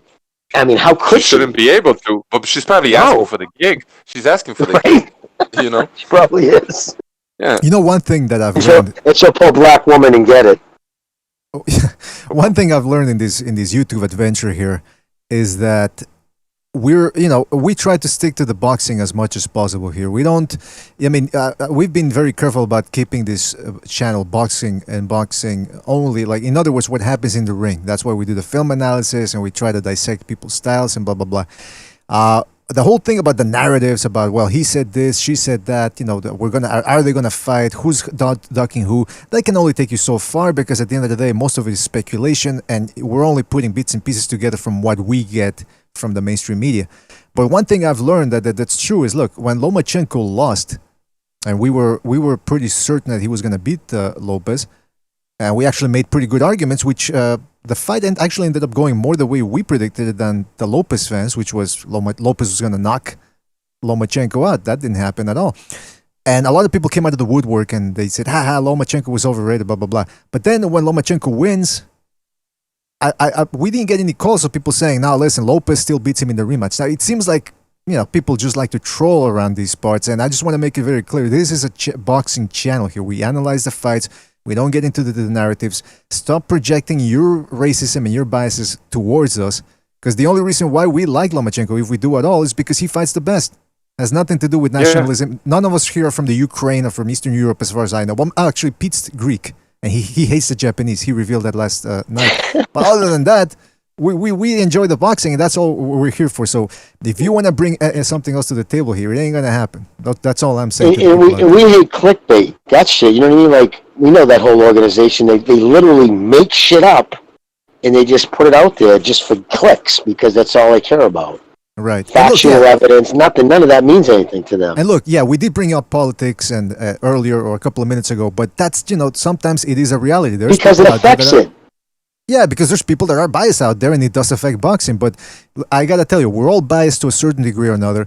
But the reason why we gotta toot our own horn a little bit here is the reason why we're less biased than most, and I do say that, is because we stick to the boxing. We're not focusing on he said, she said, who's avoiding who. That's when things start getting complicated. Like, I despise everybody with little hands. Oh, wait a minute. You're like fucking, what's his name? You're like Randy Newman, man. Didn't somebody say that earlier? I was making fun of, wasn't it you said, and he has little hands? Who said that earlier? I started laughing my ass off. Somebody said it. It was funny. It's from that movie, Little Hands. I can't remember what movie it was. Oh, Austin Powers. I thought that's who they were making fun of. Randy Newman's song, Short People, where he's talking about midgets and he hates midgets. Yeah, go ahead, Priscilla. No, it's just gotten so pathetic to a point where people are saying, I don't like Lomachenko because the media hype him up too much. Like, that's a reasonable, that's a reason not to like a boxer. Like, what are you in this for? Are we talking about what he does in the ring, who he fights, how he does it? Are we talking about what biased boxing media think of the guy, and that changes everything? Like, these excuses are just pathetic. It doesn't make any sense anymore. And it's just like, I don't know, man. People are fucking lost. It is what it is. But anyway, man, thanks for having me on. I gotta get on with it. All of you guys have a great Sunday. Shout out to the chat. Everybody be cool. Thank you. Good to hear from you again, Precise. All right, peace out, yo. Take it easy. Take it easy, man. And like Stephen Edwards said it. Listen, Stephen Edwards is a historian. Like, he truly is a fucking, like, a professor of the game. He loves boxing. He'll talk boxing with people from fights in the 1930s. And he's always tweeting out shit about Lomachenko. Like, I understand the hate, for the narrative. And he actually said that in one of his tweets, that people say, oh, he's overhyped. Go, overhyped? You really? And then he listed, I think it's one of the Discords I put it in the last show. He listed all these fighters in the Hall of Fame whose record in championship fights or fighting guys who either were or current champions were like 3-4, 4-2. He says Lomachenko's 12 at the time was 12-1. 11-1. That's insane. He's like, that's unheard of. So to say it's, the reasons they list for why they don't like him, I know it's laughable. There's no logic behind it. Well, listen, you can hate whoever you want. I've always said that, but you can, I can criticize people too for hating somebody based on the wrong reasons. Because again, the crux of the argument is they dislike this guy because he fights everybody, doesn't bring any drama to the negotiations. But he's the guy to hate. But then the guy that goes out there and talks all that smack and gets into altercations and punches his wife and all that, that's the guy you root for. See, that to me, what I'm trying to get at is sometimes you judge people based on who they like or who they associate with. And I'm starting to realize now here over the internet, some of the people out there that aren't honest about that type of shit, I don't want them near us. That's what I'm talking about. So at the end of the day, it's just a sport. Got to keep it nice and light and classy, or spicy. As Gonzalo says, it takes all kinds. Spicy. Yeah, it takes all kinds to make this boxing thing entertaining. You can't all have all good guys. You need your bad guys too. And, guys like Mayorga and all that, hey, that's what we enjoy. But, at the end of the day, anything else, fellas, before we wrap this up? I don't know. Where's Bucho? Is he still here? Did he bail? Yeah, he bailed. He's watching a football game, I believe, the European Championships. Well, what about Chief? Is he there? Pete, what do you guys got to say? Chief dropped out. His battery was about to die. Looks like it's just me and you, guy, because I don't think Pete's there. I see his avatar, but he's gone fucking silent on us. He's probably in the bathroom. He's going to come back and we're gone. He's fantasizing No, I about think beating. He's fantasizing about beating up the martial arts teacher in the Karate Kid. What was his name again? I forget Sensei Dickhead. I remember. Yeah, that Come on. clown. He wasn't Kick even a him in real the martial knee. artist, by the way, right? What's that? He didn't even know any martial arts in real life. No. They just grabbed a stereotypical Asian guy and said, "Hey, listen, you're the master now." Oh, okay. Hello, sir. You know, it's like, come on. You should have taken. How many? Oh, you're talking about the remake. Oh, I was talking about the original one from I'm the 80s. talking about the original one. Yeah, the original one. The guy, the actor. Oh yeah, Mr. Oh yeah, he was Miyagi. Yes, he was actually the most famous Japanese actor at the time from the 80s because he was the chief. I mean, he was the cook from Happy Days, the sitcom from back in the 70s. So he was Mr. Miyagi or Mr. I can't remember, Wash On, Wash Off dude. Yeah. He was already probably the most established Japanese actor in America at the time. There wasn't actually a lot of them. There wasn't a lot of Asian movies, so they didn't have probably many. And they wanted to, because remember Ralph Macchio was a nobody then, so they wanted to have at least one heavy character. I hate to say, but isn't he still a nobody? No, I'm kidding. I believe he's dead now. Actually, I think he passed. No, I was talking about Macchio. I was talking about Ralph Macchio. But Ralph Camacho. Oh yeah, no, he was one-dimensional, dude. He's the same character in everything he ever tried to do. Yeah, he's the guy that gets beat like up. Liam Nielsen, he's kind of like that too. That actor, taking dude. Every movie you see him in, he's the same fucking dude. He just changed the name of the movie. It's like the same character, dude. Like, you can't change even a little. Am I lying though? Honestly, like every movie, I'm like, it could all be taken. They're all the same character. You're absolutely on point there, Jimmy. And by the way, shout out to Texas Bulldog. He says, with the super chat, he says, Jimmy, does Tank get credit for the Barrio stoppage? You want to get into that a little bit? Does he get? Yeah. Well, I give him credit to stopping a kid who's never been stopped. I give him credit for coming up and doing it because he's not a natural 140-pounder. So it just confirms what I always thought. Tank's power is real. Nobody can deny that. His explosiveness is real. I think if his progression, put it this way, if he was with Aram, it would have been matched tough over the last 4 years, and then taken on, again, steel, sharpen steel. When you fight better, you become better. Canelo's marketably better than he was in his first 50 fights, because his 50th fight was against Triple G, and it just makes you better. I think he would have taken him out in 5 or 6 rounds if he was, matched right. That's my opinion. I agree with you. I'll give him credit, but again, the direction his career is going in right now, you want to see him speed it up a little bit. Mr. E says Pete is smashing up a Korean donut shop right now. Ah, come on. Oh, Jesus Christ. He's like American History X. He shaved his head and he's just going out there and smashing all these convenience stores up. Speaking of minority convenience stores, bodegas to be more exact, we got Recognize jumping in here. Recognize, we were about to go, but how you doing, man? Doing well. Recognize, how you doing, kid? Doing good, guys. Sorry.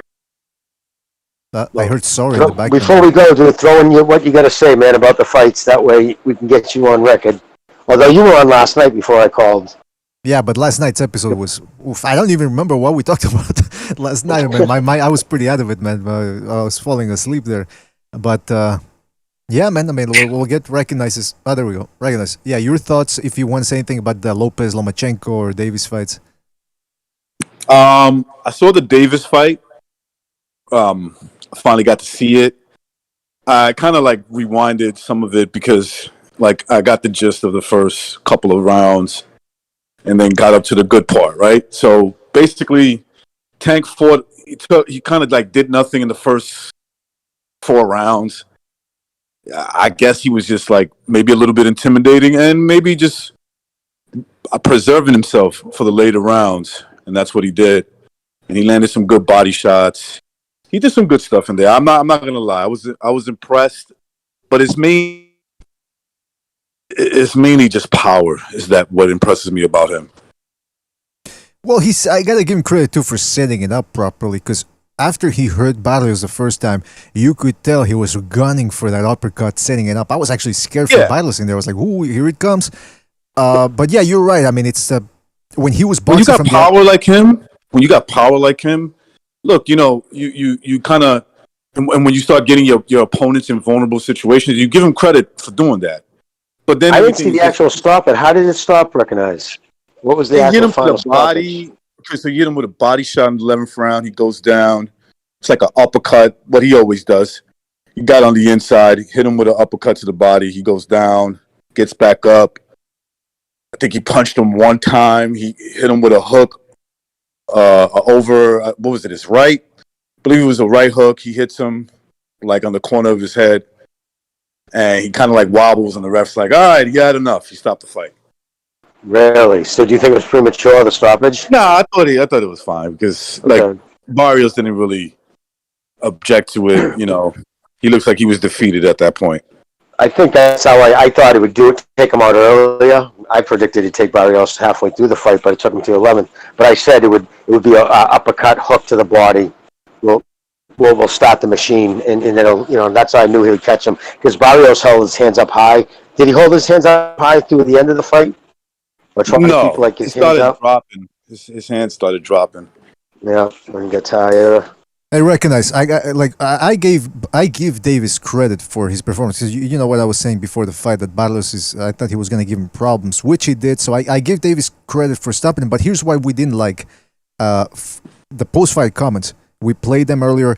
Mayweather, straight from his mouth, after in the post-fight press conference, he said, "We're about smart work, not hard work," or something akin to those lines, meaning they're going to go for the money fights and not necessarily the toughest fights. And then he said, "We fight smart, not hard." Yeah, there you go. We fight smart, not hard. And then he said, "We're keeping everything in-house. PBC, Floyd Mayweather Promotions. We got plenty of names. We don't need to make other promotions great."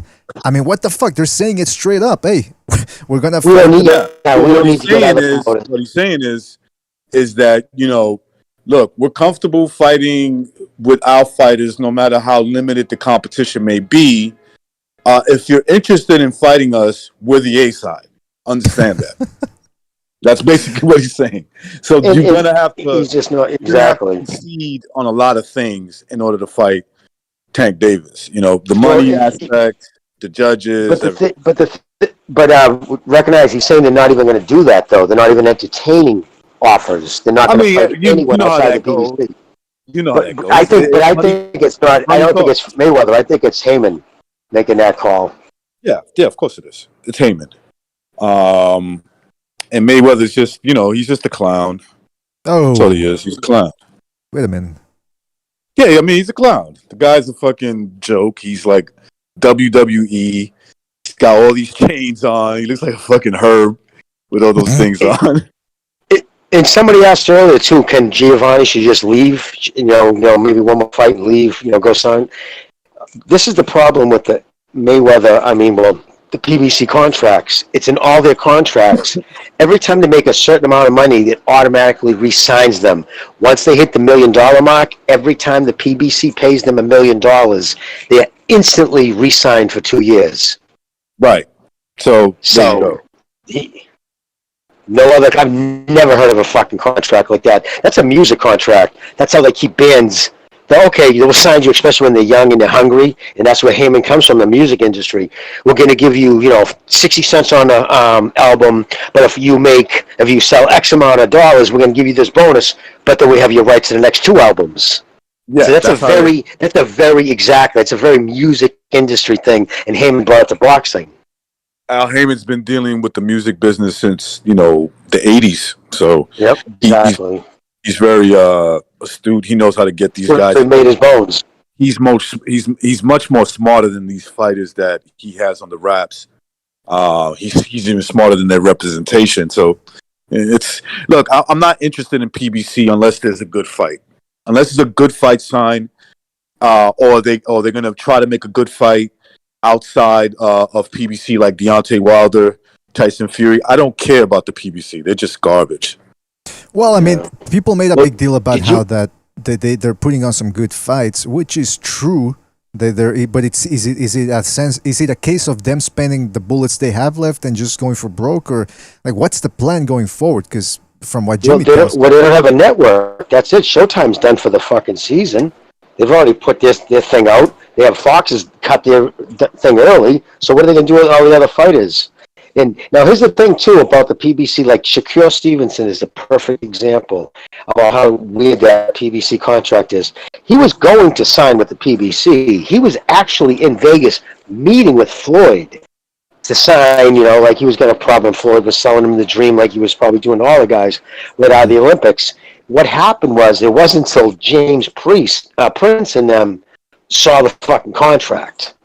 And they saw the fucking, every dollar you make at this, you get another, you sign $1 million, we get you for another 2 years. They were all like, get the fuck out of here. And they went right to fucking Bob.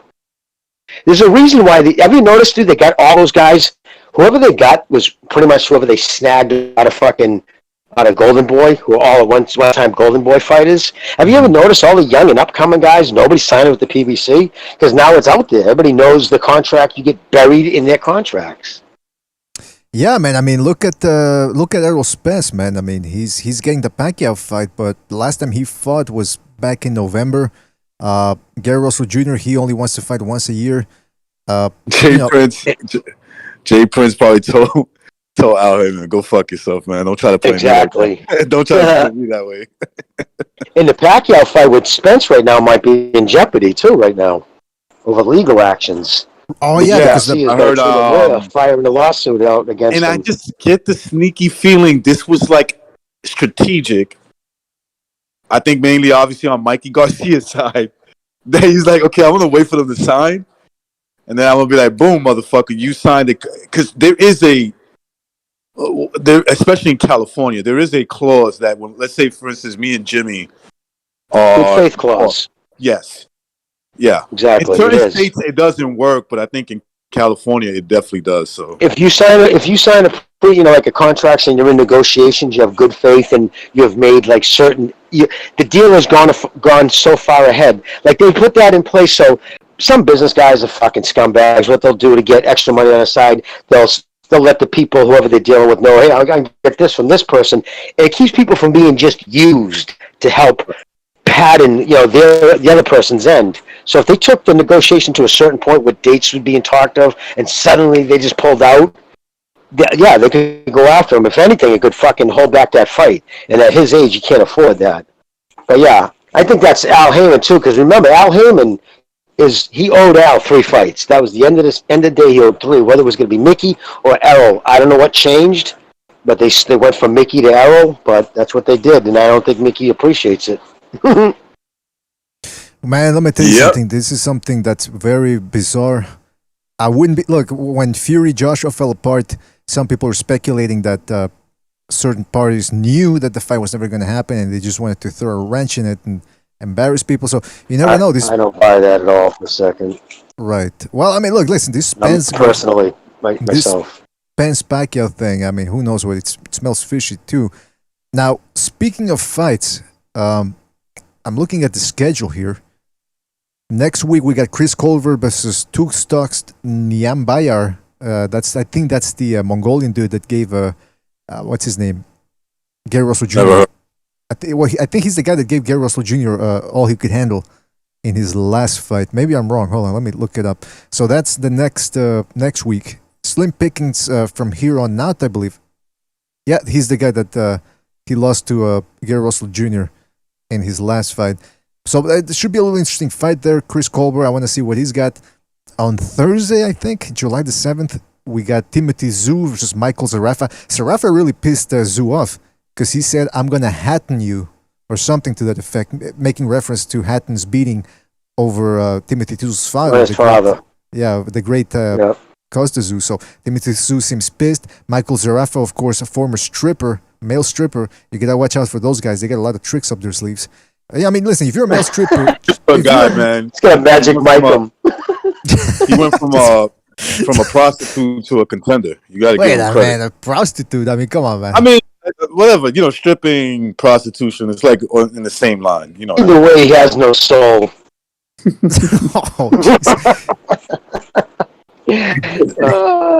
July. Yeah, no, they're all fucking. You know who I like too, man? We're talking about young kids coming up. I like the last outing, man. Nigel Ben's kid, Connor Ben. He looked fucking good. He looked sharp. I'm looking forward to some stuff coming out of him. Plus, we got young shakers and movers. We got fucking. I guess. Well, we should be seeing Virgil Ortiz. I would imagine soon. It's been Yeah, a I hope minute so, since he's man. been I in the want to. fucking ring. Isn't Virgil Ortiz that talk with him fighting Kavialuskis, the Mean Machine, whatever his name is? Yeah, he's gonna fuck him up. I think he'll fuck him That's up. impressive if he could fuck him up easy. That means he's at the same level as Terrence Crawford, right? Because Crawford beat him, in the end, he ended up crushing him. So if Virgil Ortiz could do the same thing, I would have to say, man, they're at least in the same ballpark, and that's impressive for Virgil, who just started his career. My worry with him right now, dude, they're fighting so infrequently with him. A kid at his level should be fighting a minimum. I understand about the fucking Wu flu, but a kid his age should be fighting 2-3 times a year. He's not gonna progress. You're just never gonna see fighters of the caliber we used to have if they continue to fight this infrequently. It's just That's the a good facts of point. it. That's a good point there, Jimmy. I mean, it's just some of these fighters that need to step it up. Some of them have. Some of them are just, taking it easy out there. And by the way, I'm looking at the schedule here. I forget, man. In less than a month, we're getting Fury Wilder 3. That's going to be... I've heard people saying, I think it was Michael Poe keeps saying, hey, Fury's going to lose. Fury's what? Fury's going to lose. That's what Michael Poe keeps saying. And by the way, the BDA board directors, they want us to play this because it's the build up to the Fury Wilder 3 card, so we got to play it. I don't condone it, but hey, we were forced to play it, man, so here it is. Play it up.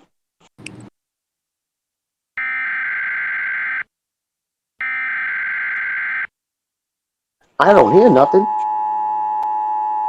This is not a test. This is your emergency broadcast system announcing the commencement of the build-up to the Fury vs. Wilder rubber match. Racism, homophobia and other forms of Class 4 bigotry have been authorized for use during the build-up. Oh boy. All other attacks are restricted.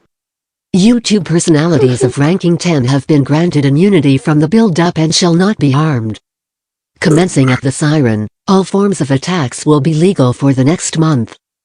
Nice. Google, YouTube and other moderation services will be unavailable until July the 25th when the build-up ends. Blessed be the BDA Board of Directors and YouTube, a social media site reborn. May God be with you all. That's awesome. Yeah. as long as we get to kill back, I'm fine with it. I'm scared. How did you do that? What did you do? Like ask Siri, and she just kept repeating what you were saying back? Is that how you got that, dude? That was fucking classic.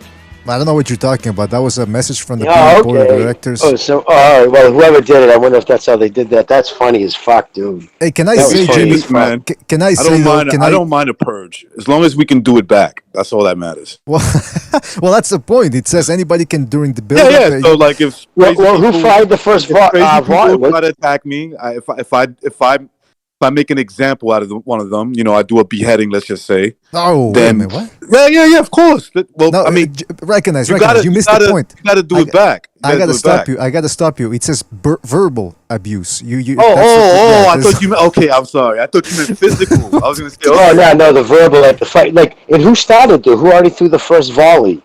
It was already fucking Wilder when that little fucking ratty-looking fuck. Yeah, was it reporting? When he fucking went and he reported with him, Ali setback. Did you hear what fucking Wilder said?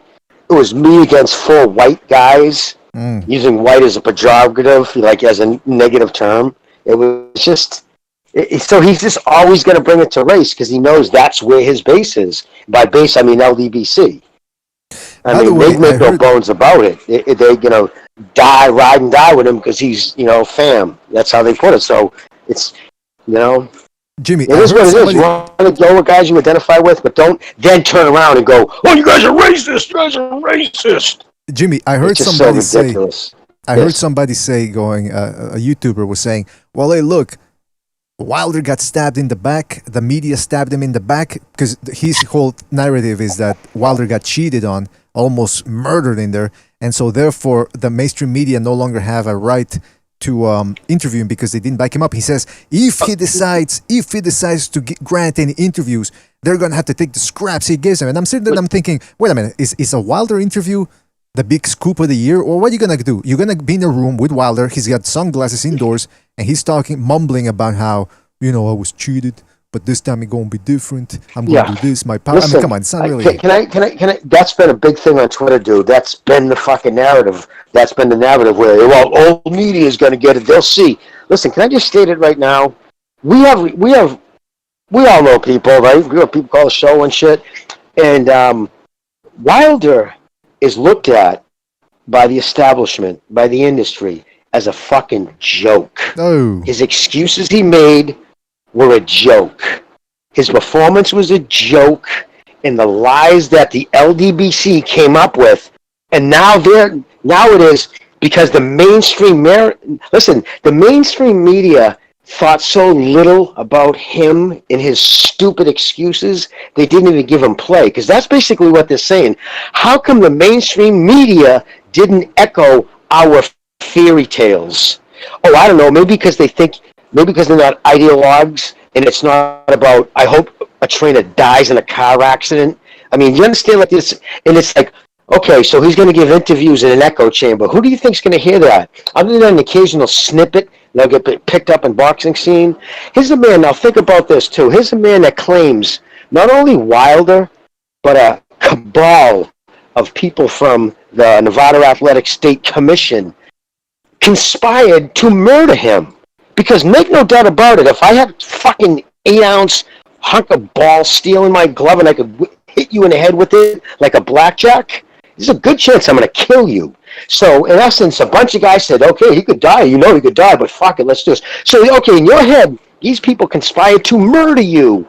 And your response is to show up and fight under the same commission and to wear fucking headphones so you don't have to answer any questions about it. If that act in itself didn't snip what any fucking credibility that clown had, nothing will. He's a moron, a stain on the sport, and his fans who ride and die with him are just as bad.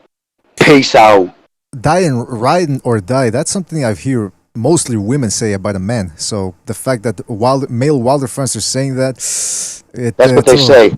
Yeah, listen, any girl who tells you she'll ride or die for you, like a dude, you cut her short real quick. Well, listen. She's probably the first one to start talking to the police on you. This build-up for the Wilder Fury trilogy, it's going to be very interesting. It's going to be very fun. Win or look, even if Wilder wins and the Wilder fans get their revenge or redemption, whatever, it's still going to be fairly entertaining, man. Because these two guys, they bring out some real peculiar characters out of the woodwork. Let's just put it that way. But if there's a fucking karma, if there's like a really good boxing god in this karma, he should get knocked the fuck out in the first round. For him to, like, I've been around this game for years, dude. You know that. I have never heard. And for people to try to fucking, then his fans say, well, Loma did the same thing, but he doesn't get held to the same standard. Wait a minute. It's like comparing a fucking Mount Everest to an anthill in my backyard. It's I don't know, conflation, whataboutisms, and they offer nothing but bullshit, dude. That's what I usually hear from that side. It's, yeah, he said this, but what about this guy who said that? And then they just try to use the red herring on you. But whoa, let's say the other guy that you're claiming, that you're trying to divert us towards did something bad. Okay, he did something bad. Does that excuse what your guy is doing? Because, I mean, he is your guy. That's a weak argument made by people looking to deflect that they don't... Listen, when somebody's doing that, that means they know their argument won't hold up with the slightest scrutiny. You know who's notorious for that? Ellaby. People put out their Twitter like they should when he mentions the world title. People jump all over him saying, no, dude, you mean a junior title. You're insulting Josh Taylor. Oh, was it a fucking fake title when Canelo did it? And people are like, what? The fuck is... So now you're comparing Davis to Canelo? Like, are you serious? But that's what whataboutism gets you. Because that just tells you their narrative. Instead of him saying, you're right, it's not a world title, it's a junior title. But he couldn't, because he's not man enough. He doesn't have the security to say, yeah, you guys are right, it's not a world title. So they have to just go the whataboutism. And then what happens, what comes after whataboutism? Then now they turn the attack, now it's about race. Now it's, well, they're attacking the culture. Jimmy, let's tell the people out there. Let's tell the people out there who aren't familiar with this channel what this is all about. This is a nice, if you want nice, wholesome family fun, just come over here. This is peace and love over here, man. Yeah, we'll do a couple of mean jokes every now and then. You know, Pete will talk about abusing Asian people. Recognize we'll talk about beheading people because he's been watching too much of Del Boy's channels. You know, Jimmy will talk about stabbing people with, getting stabbed in the nipples and all that. But look, at the end of the day, it's all fun. It's all fun in here, man. It's about the boxing. I meant in Minecraft. That's true. Yeah, that's what you meant. Yeah, in GTA 5. Yeah, but I meant the nipple getting stabbed. Yeah, just to clarify. I meant exactly what I said. Come on, man! Don't do that to me. No, but look, listen. It is Pete. Go ahead. You guys say something. Yeah, don't hold it against Recognize when he says he hopes Teofimo gets his beak, his pointy beak knocked off. He did say that. Yeah, that's true. Don't take him the wrong way. Don't take me the wrong way. I'm joking around.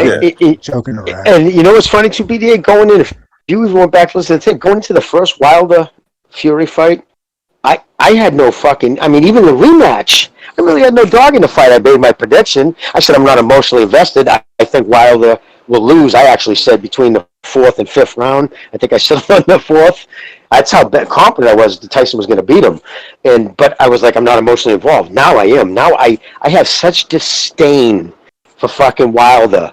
You know what I mean? He embarrassed the sport, dude. They were laughing about him on ESPN. Did you see them, like Stephen A. Smith and shit, talking about it? I mean, they were mocking him, dude. And in essence, it's a mockery of the sport. When you're the American heavyweight titleist, that means something. It always did in boxing. You know what I mean? That was almost the face of the sport. Why do you think nobody wanted to make that kid the face of the sport? And then what's the first thing he does? He starts going fucking nasty with the race thing. Fucking all gypsies are crooks. Like, what a fucking douchebag. Yeah, could you imagine if somebody said the same? Yeah, could you imagine if somebody said the same thing about his race? I mean, it would be that they would start burning. Well, blacks are all crooks. Imagine if they said that. Imagine if Fury that's what I'm said saying. It would be the summer of 2020 all over again. Real quick, shout out to Iceman in the chat donating to the super chat. Says great bunch of guys on the panel. Well, of course we are. Thank you, Iceman. Really appreciate Thank that. you, man. Appreciate that, Iceman. That shit would have made CNN. Seriously. Well, yeah, man. Don Lemon would have been talking about it. According to some British white fighter. Oh wait a minute! I thought you were talking about. Specific, right? You'd have been very specific about that. I thought you were talking about Iceman's comment about us being a great bunch of guys, because he also left out the great bunch of good-looking guys on the panel. That's what he should have said. And Hung. Well, I'm a pretty totally looking fuck. Come on! Don't sell yourself short there, Jimmy. All right, thank you. Absolutely. Yes, so short. I'll go to bat for any of you guys. I like for somebody to tell Wilder, hey Wilder, they're searching for a suspect. He's around 5'10" to 6 feet tall. He's about 160, 180. Fill in the blanks. Oh, and he keeps yelling 2-time, 2-time. With a 200-pound mask on, with LED lights on it. Hey, okay. Hey, last question. Oh, sorry. Last question. Do you think that dude that keeps yelling 2-time, you think he's actually gonna do something that night? You think he's gonna try? No. All right. No.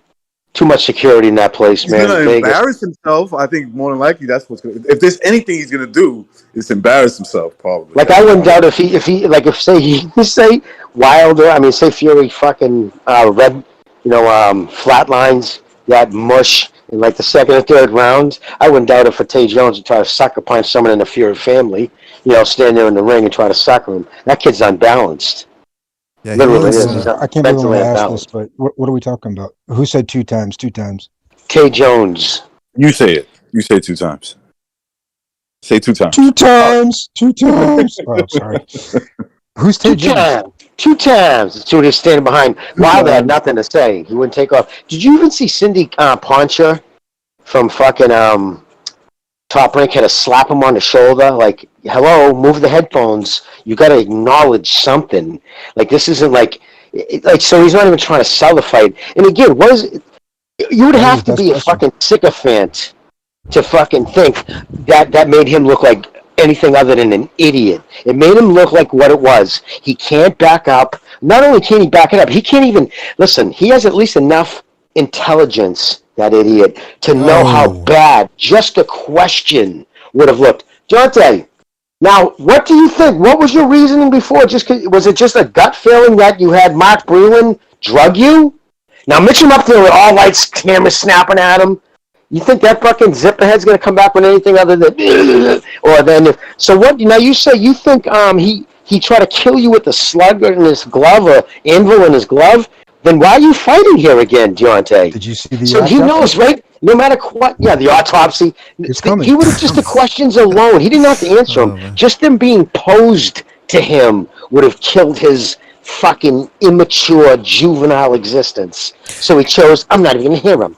I'm going to Well, put I on gotta tell headphones. you, man. I gotta tell you, I think Wilder's really doing a disservice to himself and to his cause by going after Breland and Fury, because by doing that, he's distracting people from the fact that the commission itself was drugged on that night, and that's what people should be looking into. But this motherfucker's actually doing his enemy's bidding by directing attention towards Mark Breland, the only real innocent party in all of this. But anyway, listen, fellas. Mr. B, Yeah, can I say just one real quickly? I'm sorry. I checked out for a while, but I'll say this. Sorry if I was talking over everybody because Precise and Jay are gone, but the guy who said we're all good guys, be careful because you don't really know. It's not exactly true. The third thing is Wilder. Wait, what? Honestly, it's all relative to the options. So him just sitting there and saying nothing at all was probably his best press conference. It's probably honestly, you couldn't find me he looked like an idiot, but look at the other ones. He looked even worse. It's like, look, maybe he is learning. Maybe just sit there like a dope with your headphones on, and don't act like you're not even there, because the alternative is just Bomb Squad and Radio Raheem's getting yelled at and 2 times. Yeah, 2 times. That might be the best presser yet for this guy. To this day. Yeah, we didn't have to hear that. So yeah, that's a good shout out to point, Deontay Wilder. Blessing in disguise. Pete's right. You always got to look at that's the Orthodox point of view right there. That's the Greek Look Orthodox. at the bright side, no matter how dark the skin is. All right. Oh, come on. Now Wait a listen, minute. What you got? seriously though, we are fucking around here. I have a feeling that Wilder might get Tarvered in this fight. You got any excuses today, boy? Oh yeah, dude. I hope that happens. If there's anybody who deserves it, it's him. Yeah, I hope he gets starched. Yeah, I really do. I hope he gets knocked the fuck out, like Wait till we get smelling our Supreme salt. Court date. Just wait till we get our Supreme Court date. We're gonna get the autopsy, the egg. It's all coming. You know what's so funny too? Fighters are drug tested right after the fights. You know what I mean? The commission will drug test him, so it's on record. And never mind, he went to the hospital too. So for the swelling, they draw blood. So there's all kinds of ways to find if there's anything in his system. Even if it was GHB, which dissipates into your system into oxygen after so long, it's very hard to detect. I love it. What? How would you know? I used to love GHB, man. I told you about that. Though I had a bad issue with GHB.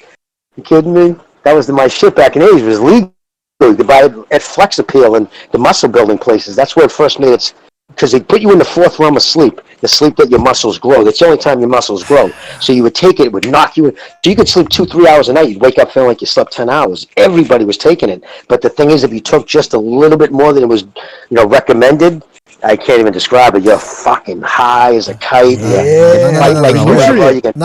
Hold on. It was the best drug ever. No, stop saying that. Stop saying that. Drug. There's no such thing as a good drug. I want to emphasize that. But you know what's fucked up, dude? In 1997, you could buy it over the counter at Flex Appeal. By 1999, it was a Class A narcotic, same as heroin. That's how it should be. That's how it should be. All drugs, even weed. That's right, because weed gets you in contact with the devil and strays you away from God. That's bad stuff, bad juju. Hold on, I want to play this quote here. Were you popping the roofies, the Rohypnol, benzodiazepine 2 milligrams, or the? Man, the way that just rolled off Gonzalo's tongue, man. I mean, that's he knew what he was talking sound about. like Viggo Mortensen in Taxi Driver. You sound like Viggo Mortensen in Taxi Driver. He just hoppers.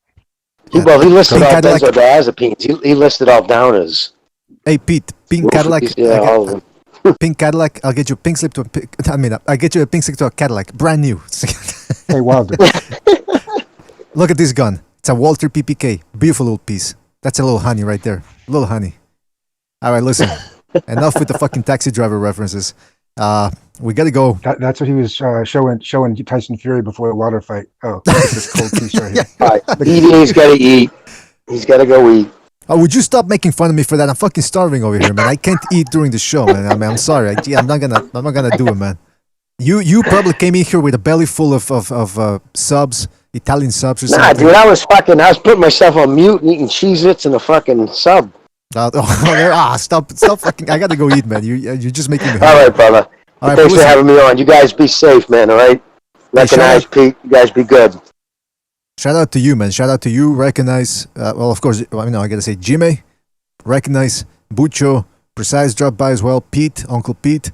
Chief was here as well. Had to run afterwards because he was running out of battery. But always appreciate having you guys on, really. You make this show entertaining and fun to do. Same thing with everybody out there, man. All the people that donate with the super chat. For some reason, I can't go back and read the names anymore. YouTube, please, man, do two things. Allow us to see who's in the chat with more clarity, and give us the ability on viewer activity to rewatch who donated with the super chat. Because I used to be able to thank everybody that donated with the super chat. Now I can't do it. But anyway, you guys know who you are. Really appreciate it. Do I see the super chats? I'll start writing them down if they come across the screen. You want one of us to take that responsibility for you? So you can come on, Jimmy. You're not. I don't want to make you into the secretarial duties over here. Well, I mean, because I know it bothers you every night. You're always like, "Damn it!" So I mean, if I could do something to help, I always would. So just putting it out there, brother. Thank you, man. I'll find a way. Where there's a will, there's a way. And Stop slacking, BDA. That's what it is. You're slacking. Wait a minute. I'm gonna take up some umbrage with you, man. After the show, you're gonna get it.